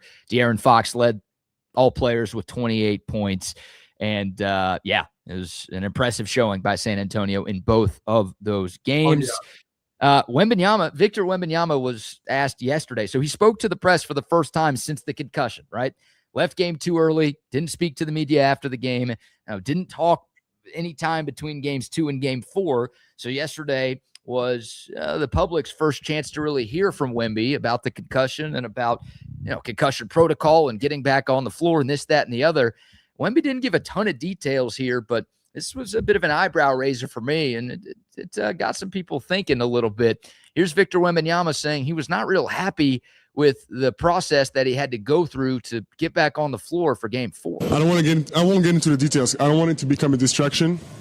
ask me again after the end of the season. But again, all the doctors, especially on the Spurs, but the doctors all around, they were great. Took great care of me. But the way the situation was handled was very disappointing. Not on the Spurs again. But as I said, I won't get into the details. But I'm not saying that not playing was a good or bad decision. It was a decision. I'm not saying it was good or bad.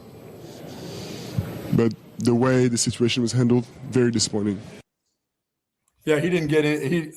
Obviously he didn't get the answer that he wanted quick enough. They just kind of hung on, and it wasn't the Spurs people, because this is an NBA decision.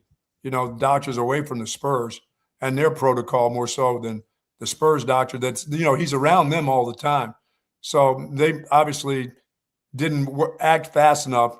Either way, whether they were going to say nay or yay, for him, and he was disappointed in the way they handled that part of it. Well, he's such a competitor, right? He wants to be on the floor with his teammates. Yeah, all of them do, yes.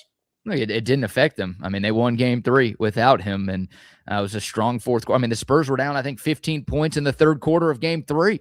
And it's like, well, no Wemby, you're on the road. He's your go-to guy. What are you going to see? Obviously, game 2, the Spurs kind of fell apart without Wembanyama down the stretch.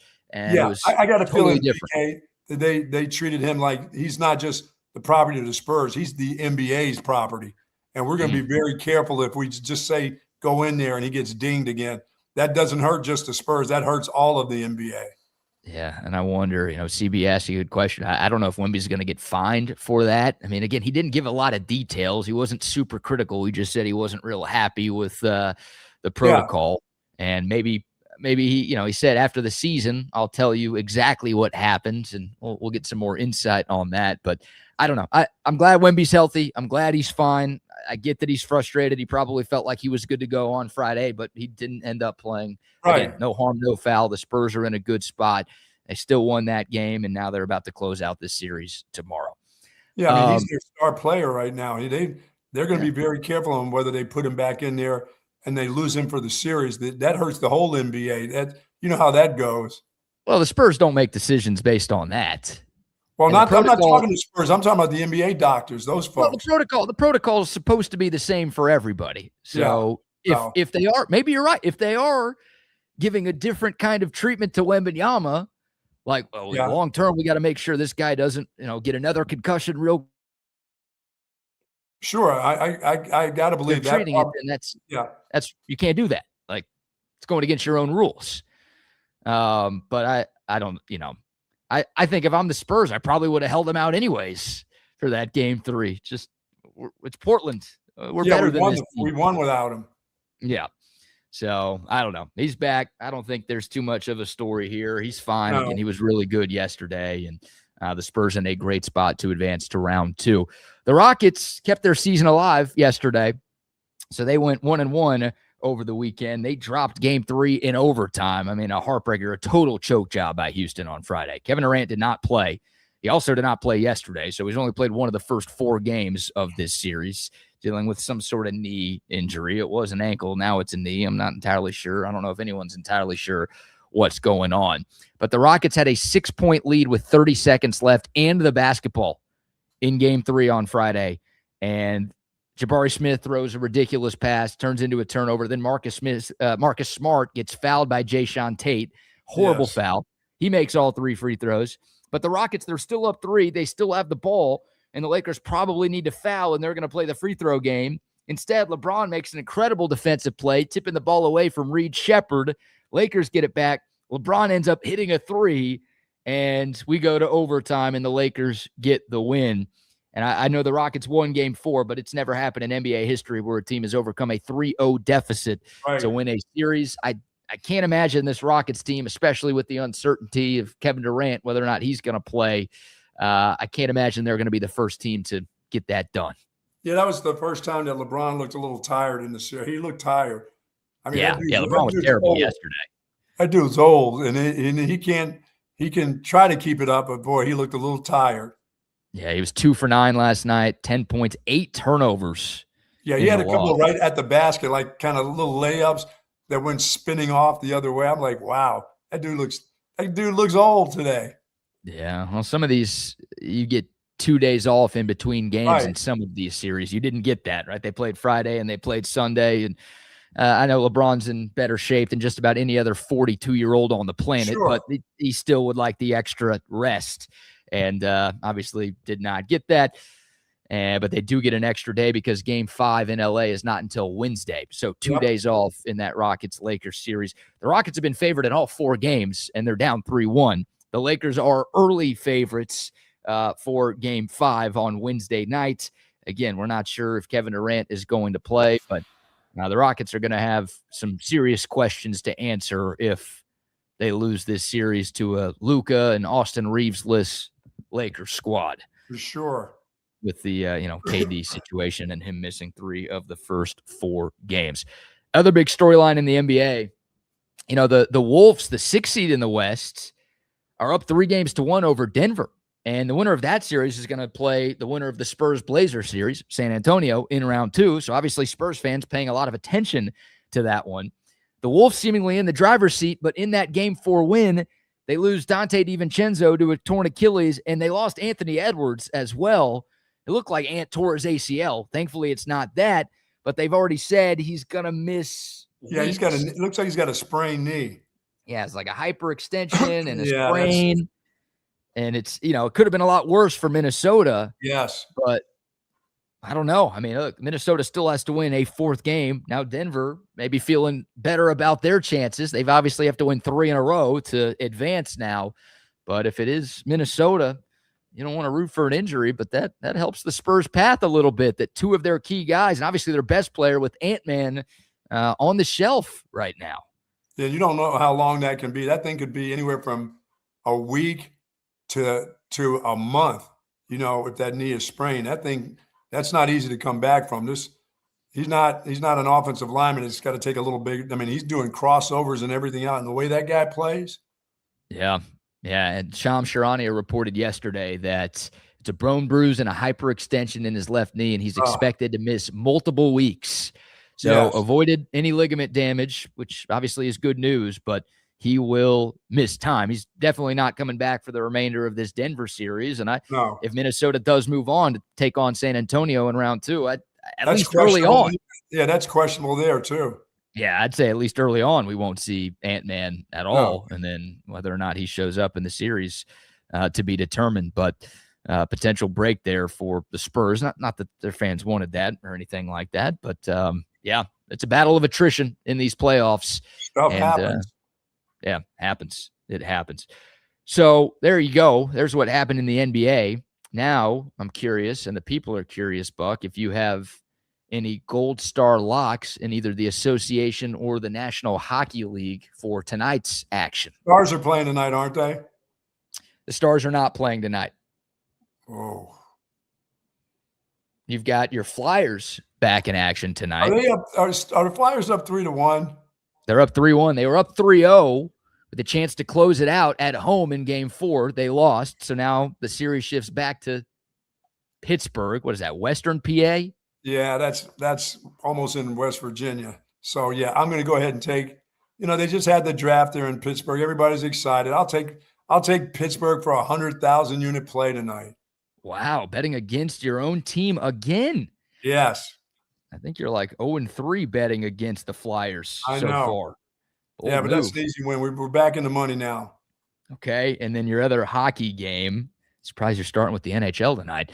You've got Vegas and Utah, Game 4 in Salt Lake. The Mammoth leading 2-1. Sorry, Woolly Mammoth. You don't win this one. I'll take 50,000 unit play on Vegas. Okay. Jotting that all down. Now we get to the NBA. You've got 3 games tonight, starting with 7 o'clock, Pistons Magic, the 1-8 matchup out east. Orlando, the 8 seed, has a 2-1 lead. Detroit needs this one to even things up and avoid going down 3-1. Are we still in Detroit? No. Oh. Detroit's a 2.5-point road favorite in Oral. I'll take Detroit for 50,000 unit play. Okay. And then you've got Thunder Suns, OKC going for the sweep in Phoenix. They are 10.5-point road favorites. I don't want to play that one. I'll wait till we get to the Celtics and the Sixers again. Okay, and then Timberwolves Nuggets, the 5th game of that series. What is that? What's that line? What do you think? 9.5. 11.5. Oh, let's go. I'll take Denver for a 50,000 unit play. Okay. All right. There you go. So 4 11 picks. 11.5? 11.5. Yep. The game back in the Mile High, and no Ant-Man and no Dante DiVincenzo for Minnesota. Yeah, that'll be big. Must-win game for the Joker. And Joker will have like 60 tonight. Putting in the call for that? Yeah, I'm putting in a big night for the Joker. Big numbers. Big numbers. So there you go. There's your NBA recap from the weekend. Again, San Antonio 1 win away from moving on. Houston 1 loss away from going to Cancun. What is the deal? What is it? Are the Stars down now? 2-2. 2-2, huh? 2-2. Yep. Game 5 in that series will be tomorrow back in Big D. All right. Let's get to a little more NFL draft conversation. How about Jerry Jones, Buck? You want to hear from him? Yes, indeed. I want to hear from him. He's going to make some sense. He is? Yeah. He had a great draft. Good job, Jerry. I don't know if there's ever been a person in the history of the world who's made less sense than Jerry Jones. He's going to make sense now. He's got it going on, him and Steven. That was a great draft by them. Yeah, he is very proud of what the Cowboys were able to accomplish. And Dallas has been getting a lot of praise from draft people all over the industry. The Cowboys, look, they needed defense, and they addressed the defense. They had 7 picks total. 5 of them were spent on the defensive side of the football, including their first 3 picks of the draft, right? Their 2 first-rounders and then their lone day 2 pick in round 3, where they took another defensive player out of Michigan. Say your prayers, Cowboys fans. Yeah, that was not a good move on their part. But not only did Dallas, draft all of those guys, they also made a trade for a player. They picked up D. Winters, the veteran linebacker from the San Francisco 49ers, a guy who had over 100 tackles for that 49ers defense this past year. The Cowboys traded a 5th for him, so they pick up a guy who they think is going to be a starting linebacker, not through the draft, but using a draft pick during draft weekend. Is this going to work out better for him, BK, than it did when they took my guy from the Minnesota Vikings who had been in the league for 1,000 years? Kendricks? The inside backer. I hope so. Yeah, I think it will. I hope it's better than him. I hope it's better than Kenneth Murray, the Oklahoma Sooner. I mean, the Cowboys, here's the biggest question for me still with them is linebacker. I still don't think they have done enough to address it, and I just think they ignore that position more than they should. Yes. I know what they're hoping. They're hoping DeMarvion Overshown is healthy, and when he's been, and they're hoping the ball never gets to the linebacker area. Well, that'd be nice too. They're hoping D. Winter still has a little life left. Yes. I think some of his numbers were a bit inflated, and just some of his reputation was a bit inflated playing next to Fred Warner for as long as he did in San Francisco. I think he's a solid player, but I don't think he's great. And then Jayshawn Barham, the 3rd-round pick out of Michigan, that guy is an edge. He was more of an edge in college, played some linebacker, but I thought he was better at edge, and the Cowboys have already said, no, he's going to be an off-ball backer on our team. So it's a little piecemealed. It's still a bit of a question mark, but again, there's no doubt the Cowboys defense right now is a hell of a lot better than it was, last Wednesday before the draft got here. And here's Jerry Jones explaining the Cowboys draft, but also how proud he is of the job that he's done on the defensive side of the ball this offseason. We have 5 first-round draft picks that we didn't have this time last year on defense. Quinton, Clark, I'm taking liberty, Gary, Downs, and Lawrence. So right there we've added 5 first-round picks that weren't a part of the team this time last year. We've added 9 new players on defense this offseason between trades and free agencies. 9 new on defense. We've added 9 new defensive coaches out of 10 coaches on defense. We've added 9 new ones.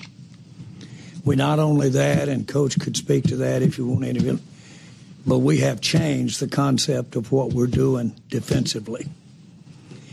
The facts are that we have executed on. We got to see exactly how it's going to how it's going to be, but we've executed on a dramatic change. The other thing, and I can say it this way, and it's not in any way to be talking from any vantage point, but Brian is a head coach that has spent a lot of time in a lot of rooms in the NFL to be at his age. You've heard me say that.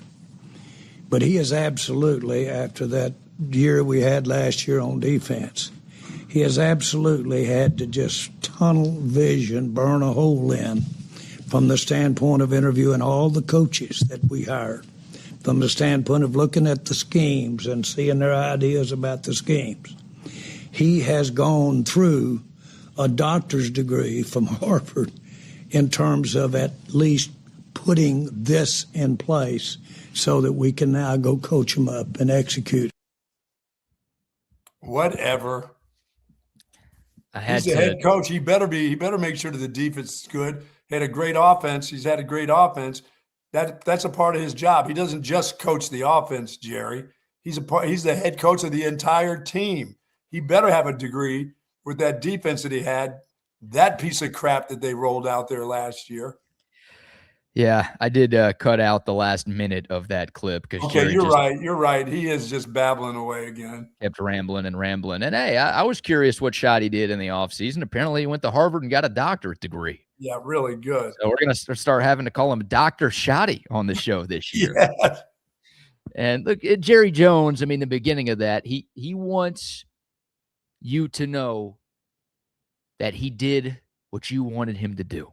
Yeah, he got rid of that. He got rid of that lousy rush in that he had. That's what he wants you to know. We got 5 first-round picks. We got rid of that other guy. Well, that's the funny part right there is like, yes. Technically the Cowboys said that 5 players that they added on defense were guys who were drafted in the first round whenever they got drafted. So obviously the 2 first-round picks this year with Caleb Downs and Malachi Lawrence.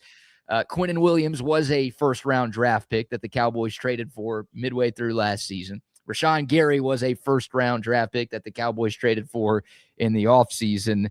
And who was the other name that Kenny Clark, who was in the Micah Parsons trade, was also a first-round pick like 10 years ago. Yeah. So he's making it seem like, no, we had 5 first-round picks on Thursday, and we spent them all on defense. It's like, I told you what we could get if we just got rid of Micah Parsons. I told you we were going to get all these first-round picks. Right. And that's it. Look, he's like, you guys wanted me to address the defense, and I addressed the defense. So don't blame – if it doesn't work, blame our doctorate coach. Yeah, blame that guy. I did everything I could do. I got 9 new coaches. I got all these first-round picks. I got all these players. You guys wanted me to do stuff. I did what you wanted. So if it doesn't work, it's not my fault. It's somebody else's. Okay? Oh, my God. That's Jerry Jones right there. But look, I will give him credit, as ridiculous as how he says what he said. I mean, that's obviously you did that, Jerry. You had to do that. You were the worst defense in the NFL last year. Yes. You're just doing your job as the general manager to fix the thing that caused you to have a letdown season in 2025. So I don't know why you're acting like you did the Lord's work with Yes. You literally just did your job this offseason. But I will give them credit.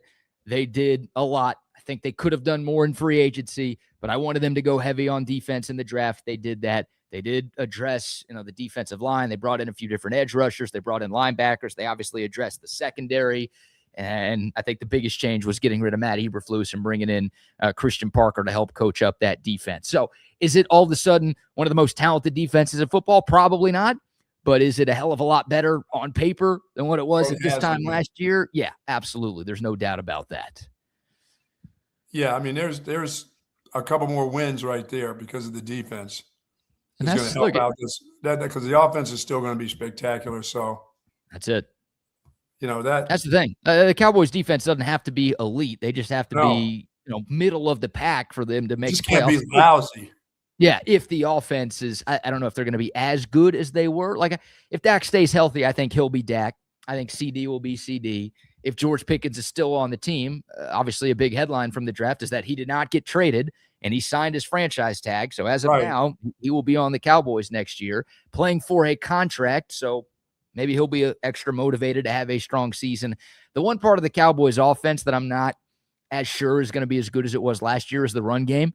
Like, I don't think anyone expected Javonte Williams to be as good as he was and he kind of struggled a little bit down the stretch. Now, team was out of it. The offensive line, it's not all on him. Sure. But if the Cowboys offense is close to what it was last year and the defense if they can get that kind of play out of him again, Yeah. And if he's that good, then like the Cowboys, they could be a playoff team. I know Cowboys fans are looking for more than that because it's been 30 years and they've been a playoff team plenty of times in the last 3 decades of doing nothing really relevant. But you get into the playoffs if you have a middle of the pack defense and a similar offense to what you had this past year. So I'll give them credit. They knew what they needed to do. They did the job that they were supposed to do, and Jerry Jones wants credit, so I'm giving it to him. Did they not take any offensive linemen? They took fourth round pick they spent on an offensive lineman from Penn State. Yeah. Wow. Yeah, they waited until day 3, Buck. How about that? For months, you were telling us they were going to take one in the first round. They waited till the 4th. You must have been pleased with that. I bet you weren't even pleased with that in the 4th. I was fine with it. They could have found a linebacker. Yeah, they could have found a linebacker. I mean, they technically spent a 5th on a linebacker with the trade to go get D. Winters. So let me ask you about a player, BK, the kid from Texas Tech. Where did he go? The linebacker? He's going to be joining the Miami Longhorns. Is he really? Yeah, 2nd round pick, Jacob Rodriguez. Wow. Yeah, so that's where he's at. And again, the Quinn Ewers show in Miami. I know they've got Malik Willis. Somebody commented and said they paid it. It's the Quinn Ewers show in Miami. There you go, BK. There you go. Don't forget about that right there. And then, Buck, the Houston Texans, recapping their draft a little bit, they did not get as many high marks from folks around the industry as the Cowboys did. I mean, a part of me always laughs and scoffs at these post-draft grades because you can't really grade a draft until 3, 4, 5 years down the road once you've actually seen these players in the league. Texans, they addressed their offensive line in round 1. We talked about Keelan Rutledge on Friday. That guy's physical. He's big. He's got a mean streak to him. And I think there's a good chance he's the starting center. I know he didn't play center in college, but I think he might take over that spot in Houston. I love their 2nd round pick, or their first 2nd round pick, I should say. They had 2 of them. But Caden McDonald, the big defensive tackle from Ohio State, most people viewed him as the best interior defensive lineman in this class. He actually was there in Pittsburgh on night 1 in the draft room thinking he was going to go. He didn't. He got invited back by Roger Goodell for round 2. He went, and he walked across the stage. So a pretty cool moment. He was the only player after day 1 to stick around for that. But I mean, that's a big boy in the heart of that Texans defense. And I mean, that's going to make what already was an elite unit even better this year. Oh, yeah. I love that pick there. And then the Texans also went to Michigan for one of their other day 2 picks, Marlon Klein. Haven't they learned? They got a character from Finding Nemo in the 2nd round. He was their backup tight end. He had 38 catches in his career, just 1 touchdown. And he's a decent blocker. I think he's an okay player, but most people had him graded as like a 4th round guy, and the Texans ended up taking him in round 2. So that's a bit of a head scratcher on paper from Nick Caserio. Yeah. But I thought the Texans were fine. Again, Rutledge and McDonald are their 2 big pieces. I think you've got 2 plug-and-play starters on the offensive and defensive line. Those guys are going to help. And then some of the other picks, a little more crap-shooty, I would say, for the Texans. And I don't know if I like the Marlon Klein pick a whole heck of a lot. Yeah, they needed to address that offensive line first of all. And then they took another offensive lineman.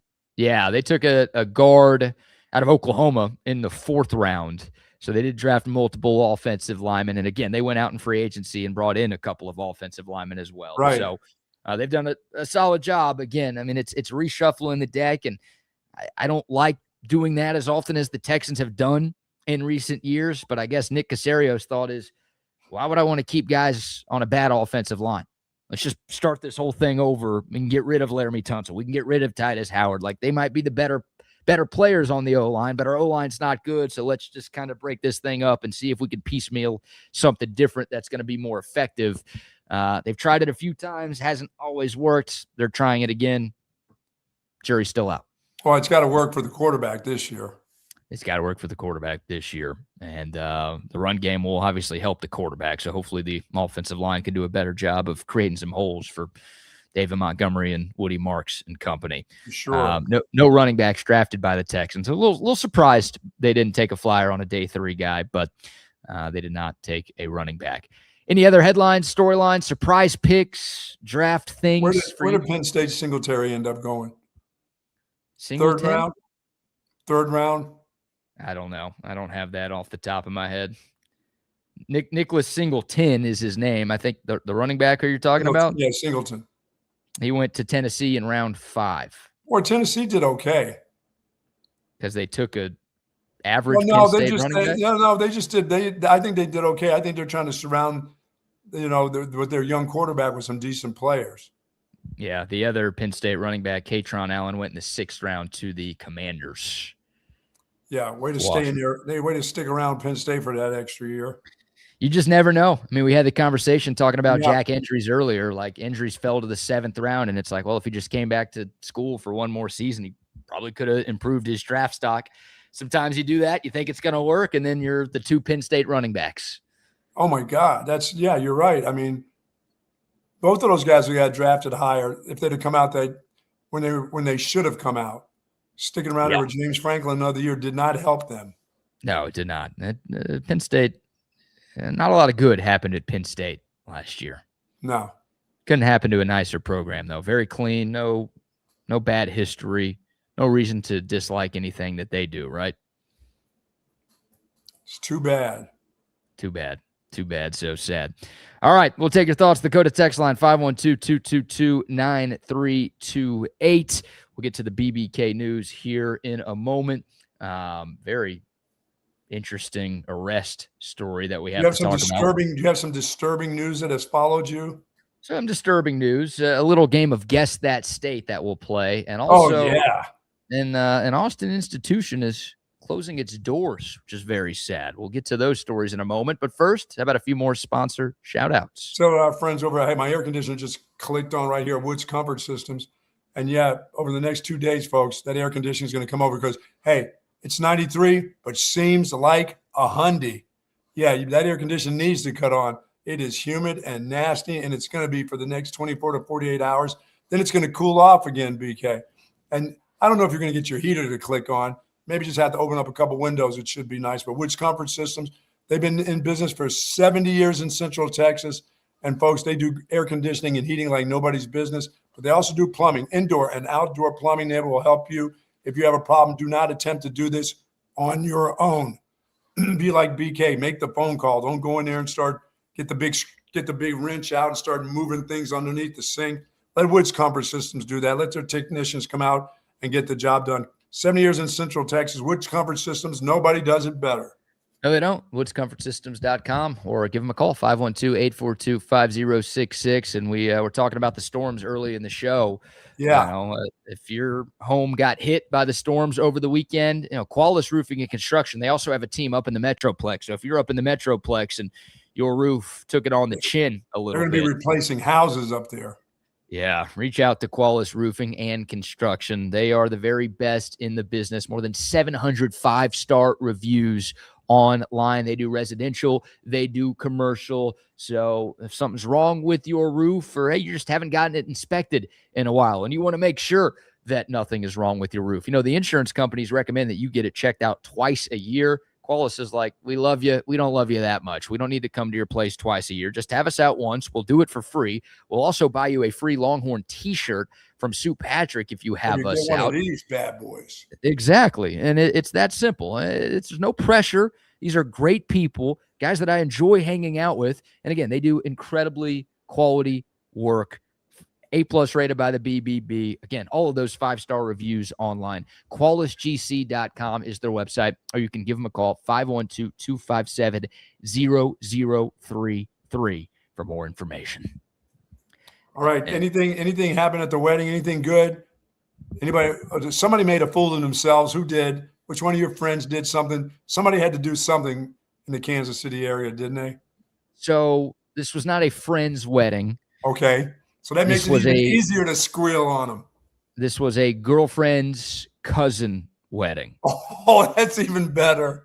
And because I am still at the hotel with members of girlfriend's family, I am going to save wedding stories for tomorrow's show. Very nice. Oh, So I'm away from anybody, and to where people can be mad at me, but I don't want them mad at me in person. I don't want them mad at me while I'm back home and they're back home.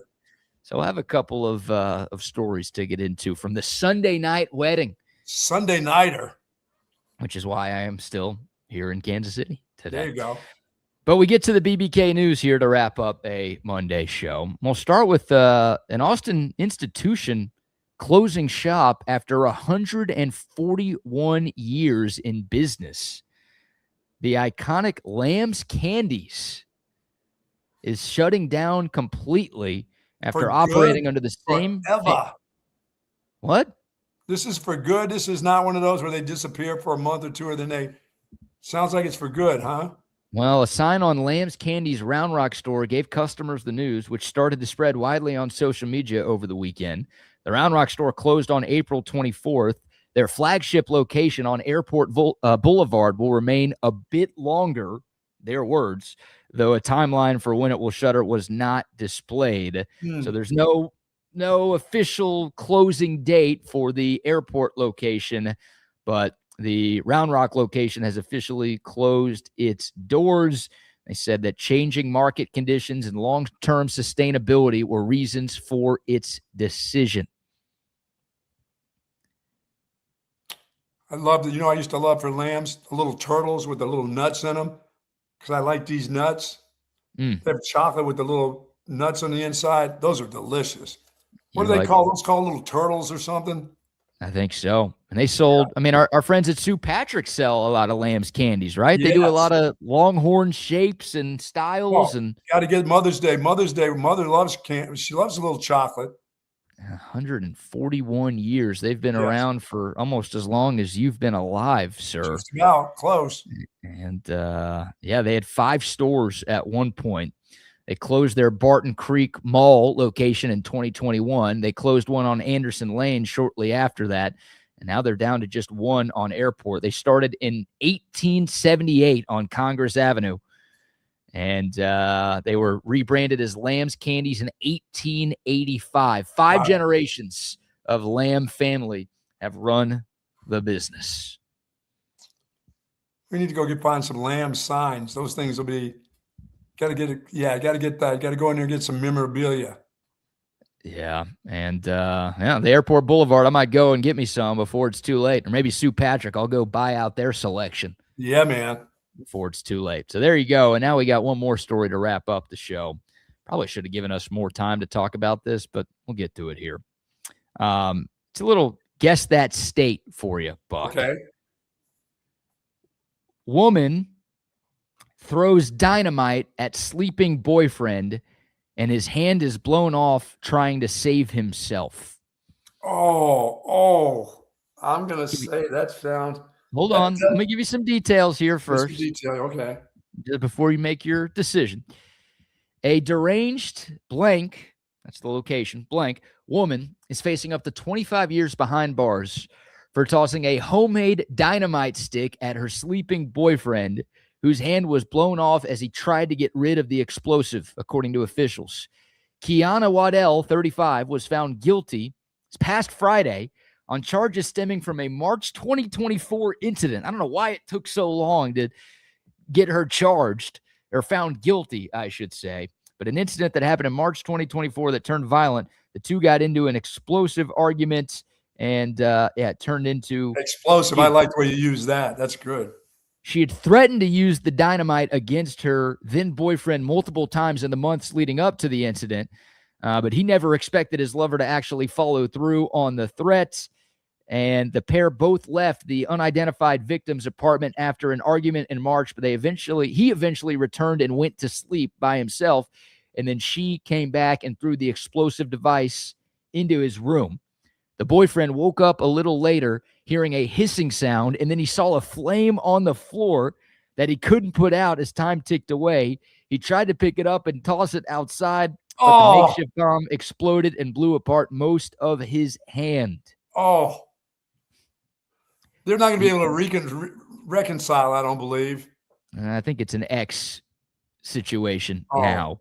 He Yeah. stumbled out of the driveway screaming for help and spotted her, Waddell, fleeing the scene. So she didn't do a good enough job getting away. Not that he probably suspected it to be from Should have anybody gone out else. of the window, honey, not the front door. She was arrested one day later, found guilty of assault. And again, for some reason, it took this long for the charges to come out for this Wile E. Coyote crime that was committed here. Okay, 2 places. Okay. Delaware or I'm going to say Delaware or Morgantown. The state of Morgantown? No, West Virginia. Sorry. Okay. Delaware or West Virginia. Now you're 0 for 2. Damn it. We've got a New Yorker here. What? This is a Long Island story, my friend. Empire State? We do that in the Empire State?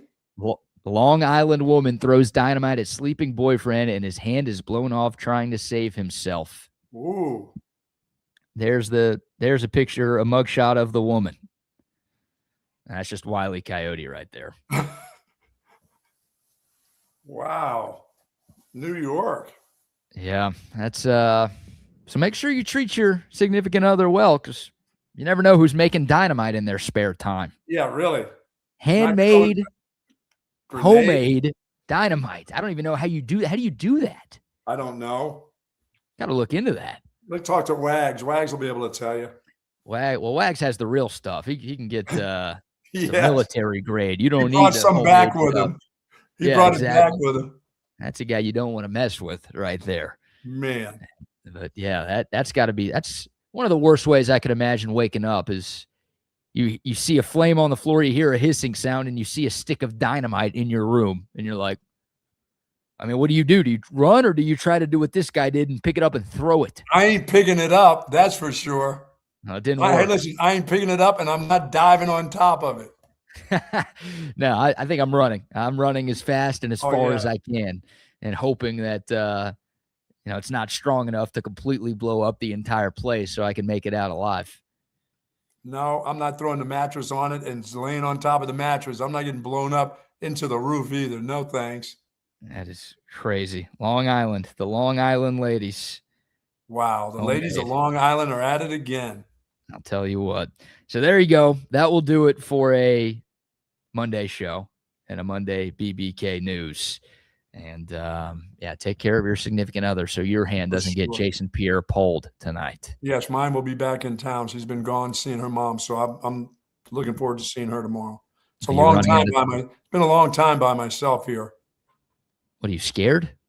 No, I'm not scared. I sleep with the gun right beside me. It's not that I'm scared. That's not because I'm scared. You got your nightlight on? No, I got little night lights throughout the house. Those little round ones you plug in. I got those.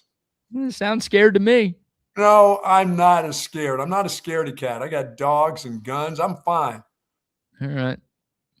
Plus, my wife can't hear. I'm up anyway. Remember, she can't hear a thing. Somebody could be in the room tap dancing. She would know what was going on. You're right. Yeah, if you weren't scared, you wouldn't have those things. But that's all right. Oh, I'd be just fine with a hammer or something. Needless to say, I have that too. I just can't wait to fist fight somebody that breaks in my house. No, that's never happening. Put up your dukes, you see? Yeah, come on. Here, let me hit you with this mug. No, that's thanks. awesome. All right, we're out of here. We will talk to you all tomorrow. Everyone enjoy your Monday. Have a safe trip back. Thanks, my man. Appreciate y'all tuning in, and we will talk to you all tomorrow. Welcome. Hook up.